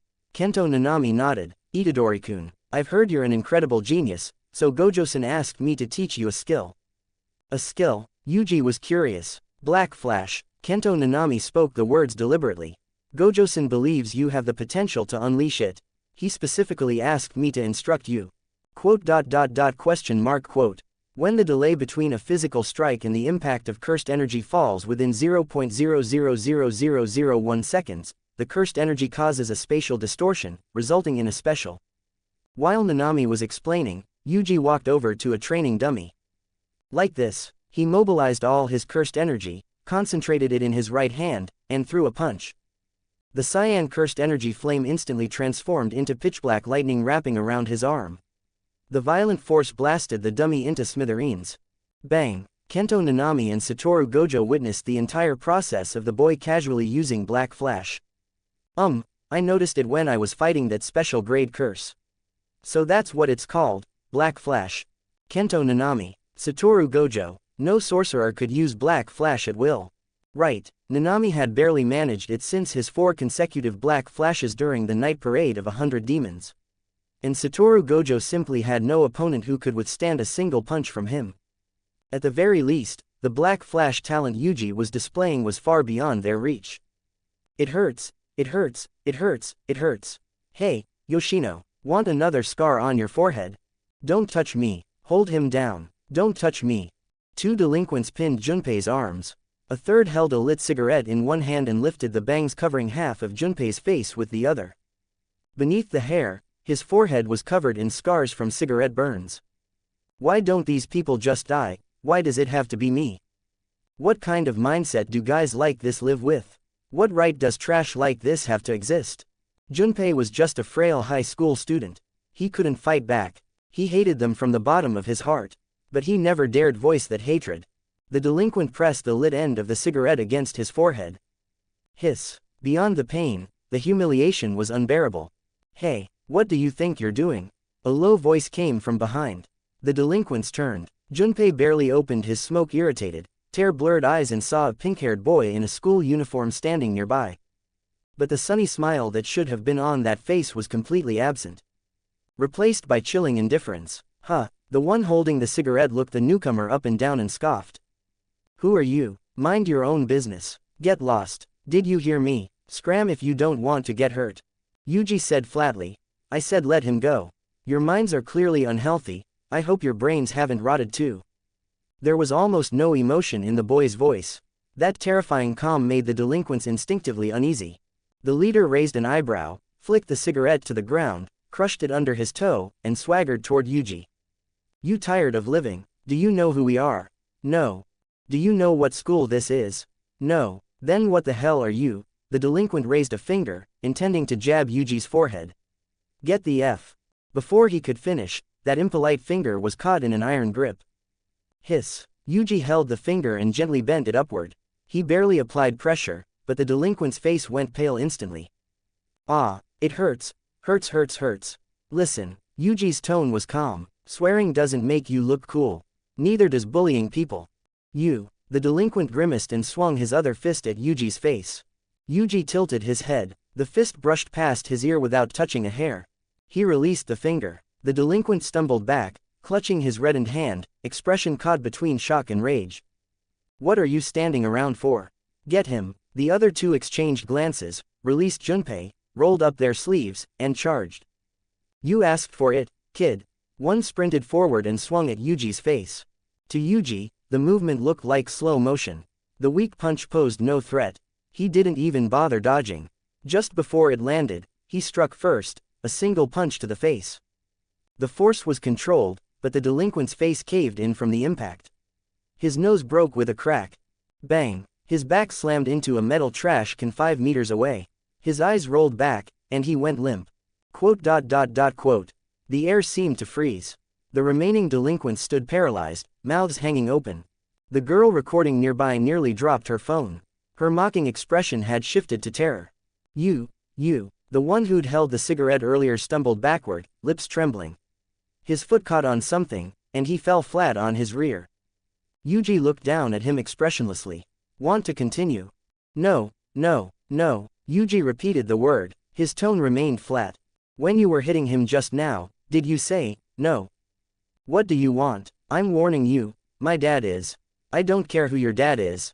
Yuji cut him off. He crouched down in front of the delinquent, looking down at him. You bullied someone, so you receive the corresponding punishment. A simple apology doesn't cut it. I'm sorry, we're sorry, we know we were wrong, we won't do it again. The words tumbled out desperately. Yuji shook his head. Your apology isn't sincere, you're only saying it because I'm stronger than you. The moment I'm gone, you'll go right back to bullying him. Probably worse. Right, no, we won't, you will. Yuji's tone was certain. Back in Sendai, I dealt with too many people like you. So I'm going to make sure you remember.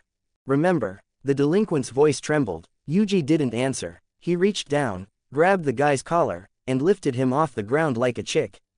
Remember today. Let me go. Let me. You burned him with a cigarette earlier, right? The delinquent's pupils contracted violently. He instinctively covered his forehead. No. Please. Which hand? Hold still. He didn't dare resist. Trembling, he extended his right hand. Yuji grabbed the wrist and bent it gently. Crack. A crisp snap echoed through the air. The scream rang across the entire campus, startling crows from the distant trees.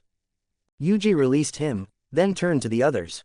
What about you? Who else hit him? The remaining delinquents looked at each other, faces pale, unable to speak.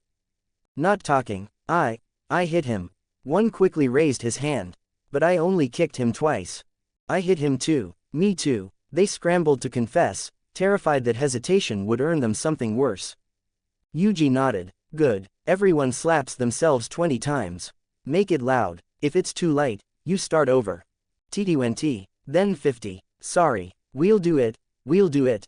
Smack, smack, smack, smack. The crisp sounds of self-inflicted slaps echoed through the corner, accompanied by pained grimaces.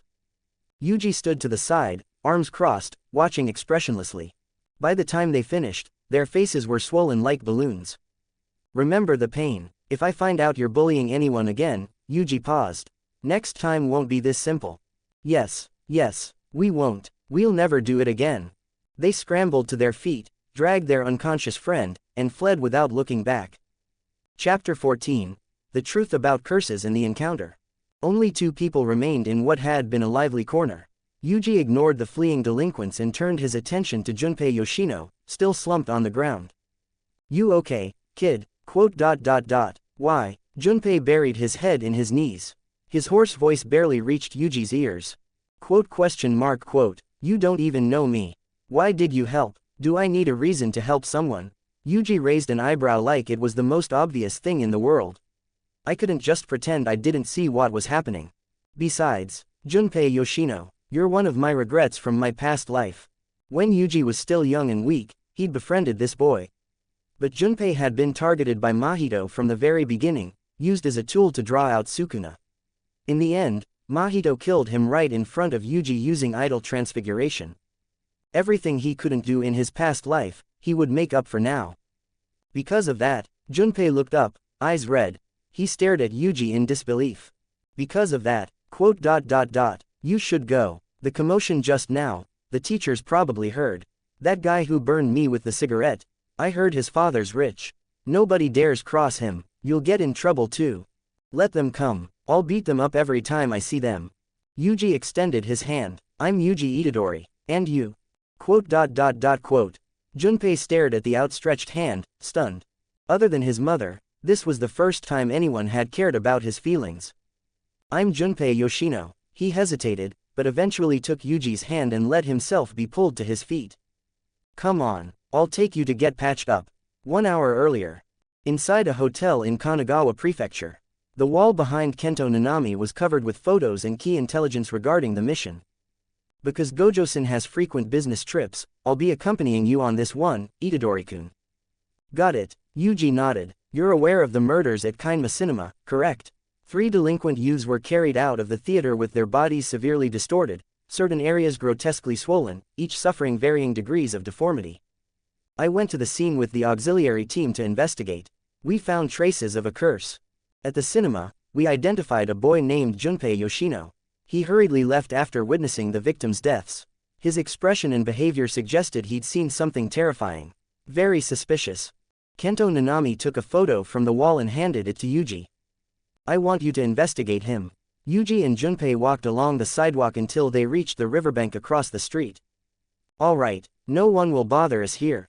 Sorry about this. I just arrived in Sugasawa today, and the situation's a bit urgent, so I had to bring you along.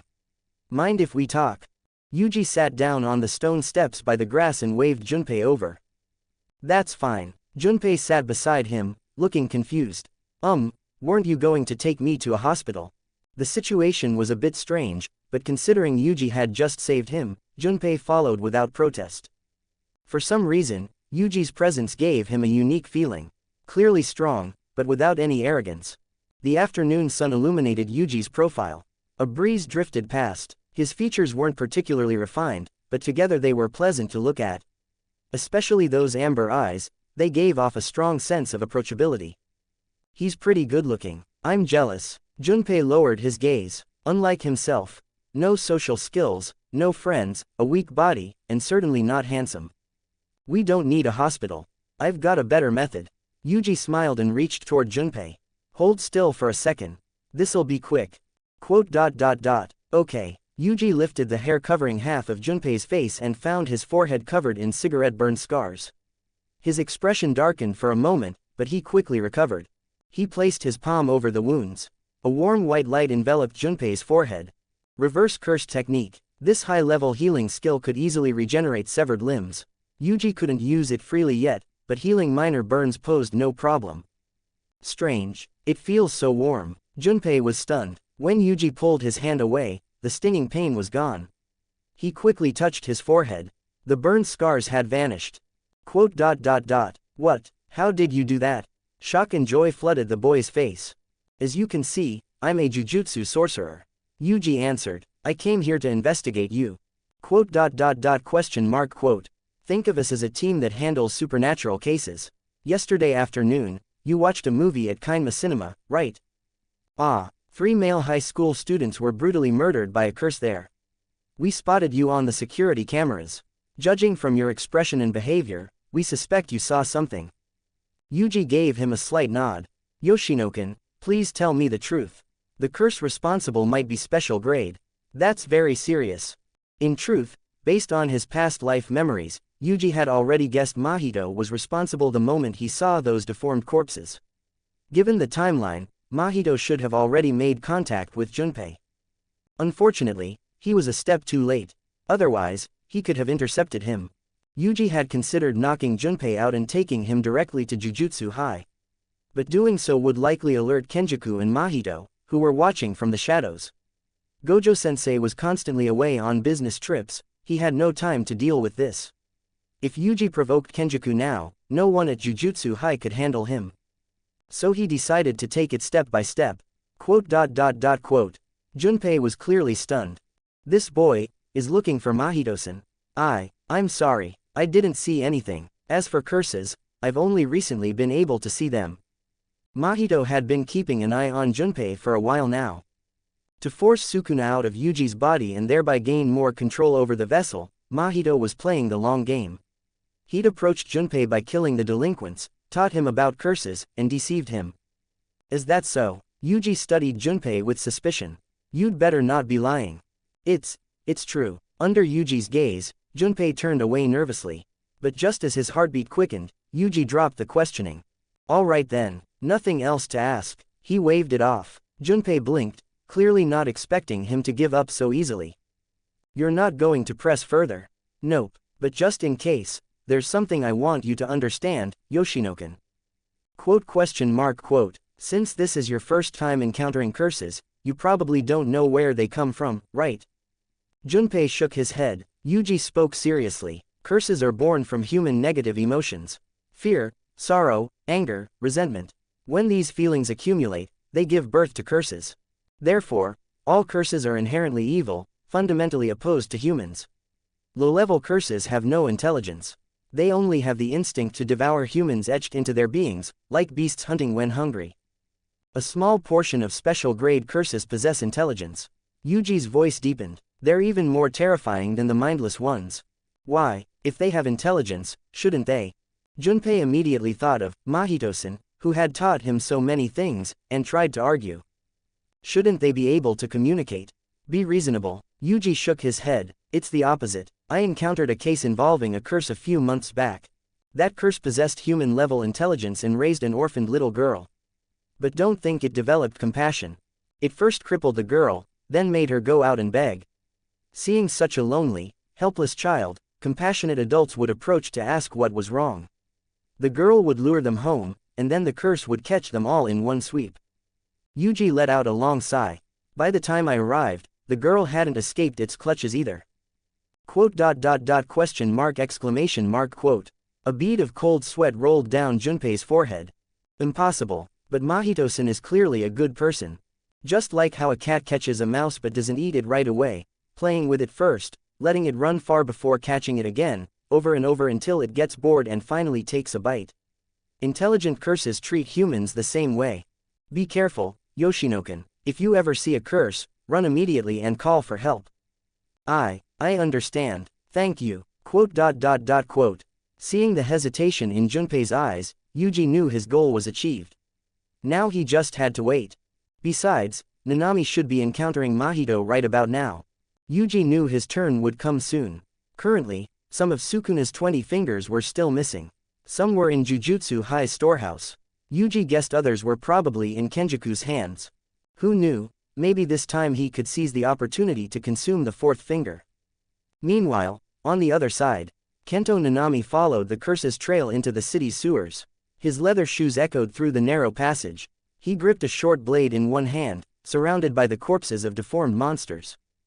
The special grade curse Mahito's innate technique was called idol transfiguration. Through touch, it could directly alter the shape of a person's soul. These corpses were all transfigured humans, modified by idol transfiguration. If you're going to show yourself, hurry up, you freak. Even if they're no longer human in form, this kind of killing makes me sick. Kento Nanami flicked blood from his blade.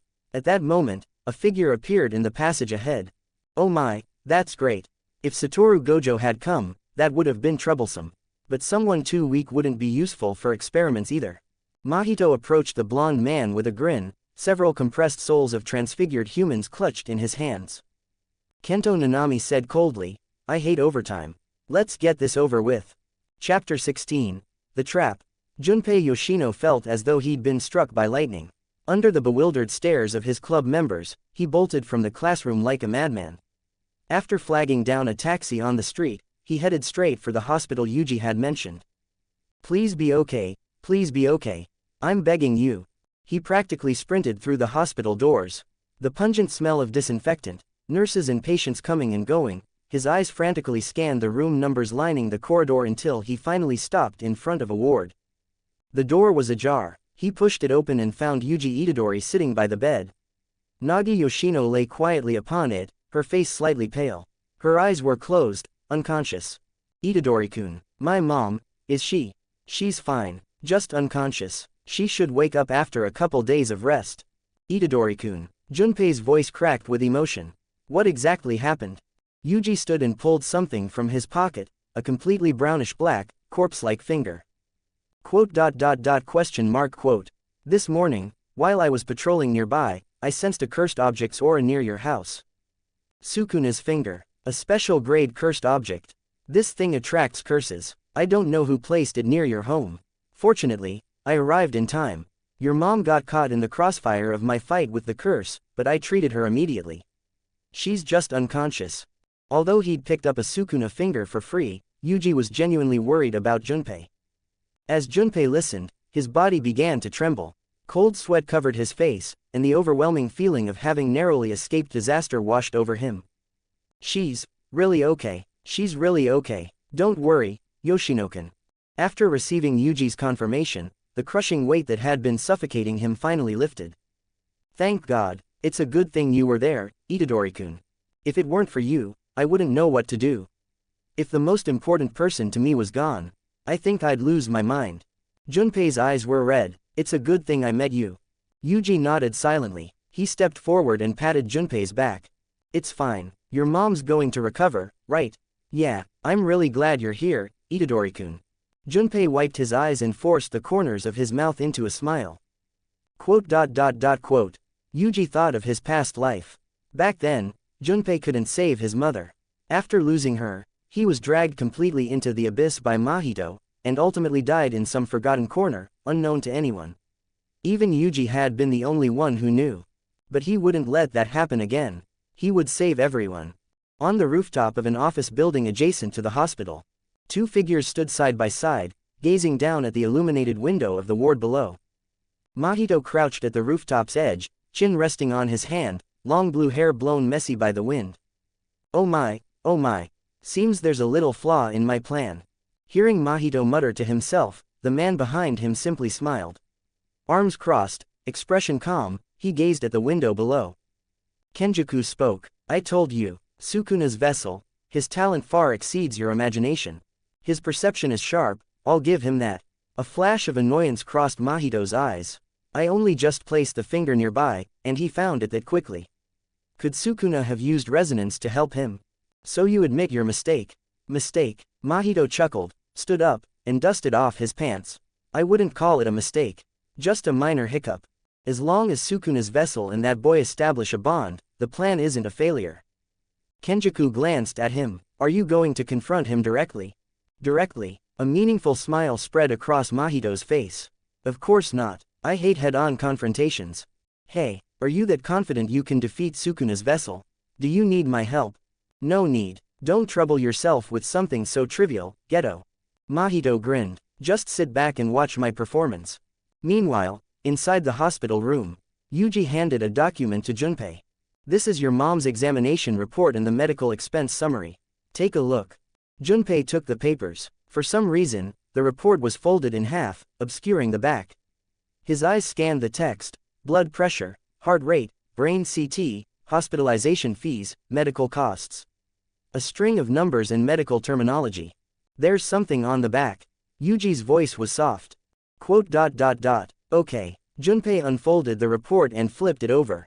A few lines of text were written on the back, not printed, but handwritten in ballpoint pen, neat and clear. Someone is watching us. Cooperate with me, Yoshino-kun.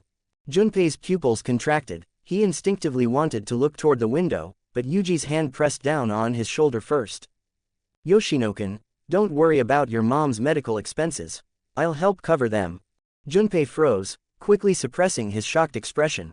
Ah, thank you, Itadori-kun. He continued reading. The one who tried to harm your mother is Mahito.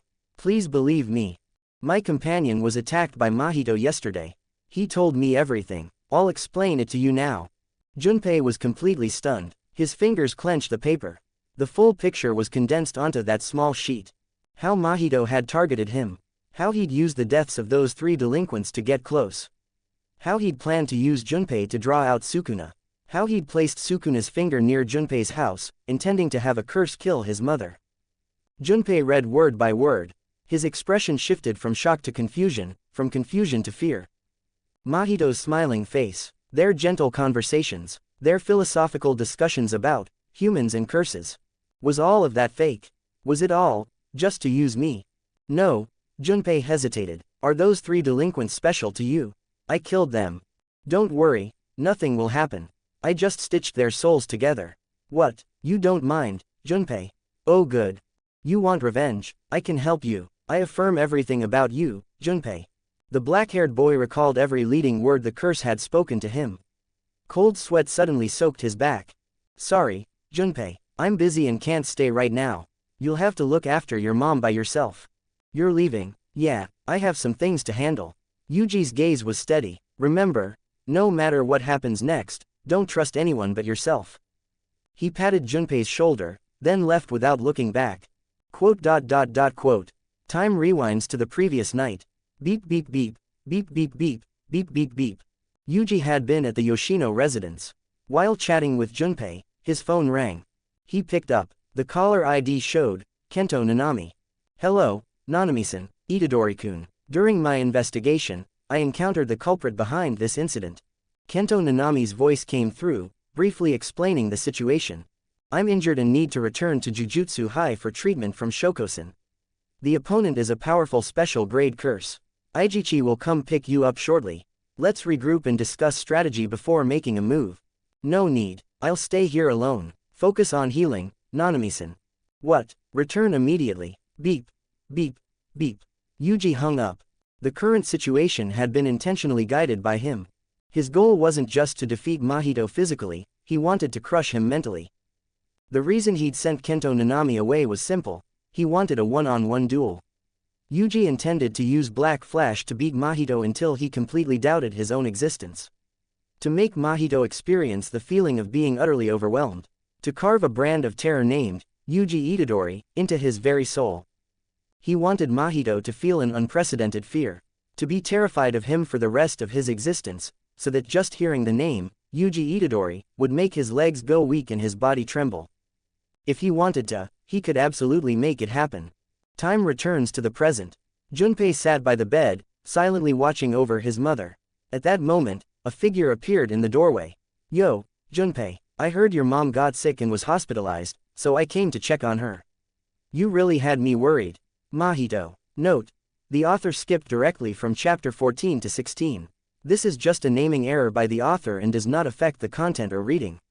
Less than greater than less than greater than less than greater than less than greater than less than less than greater than less than greater than less than greater than less than greater than less than less than greater than less than greater than less than greater than less than greater than less than less than greater than less than greater than less than greater than less than greater than less than. Read advanced chapters on Patreon.com Kaizo 246.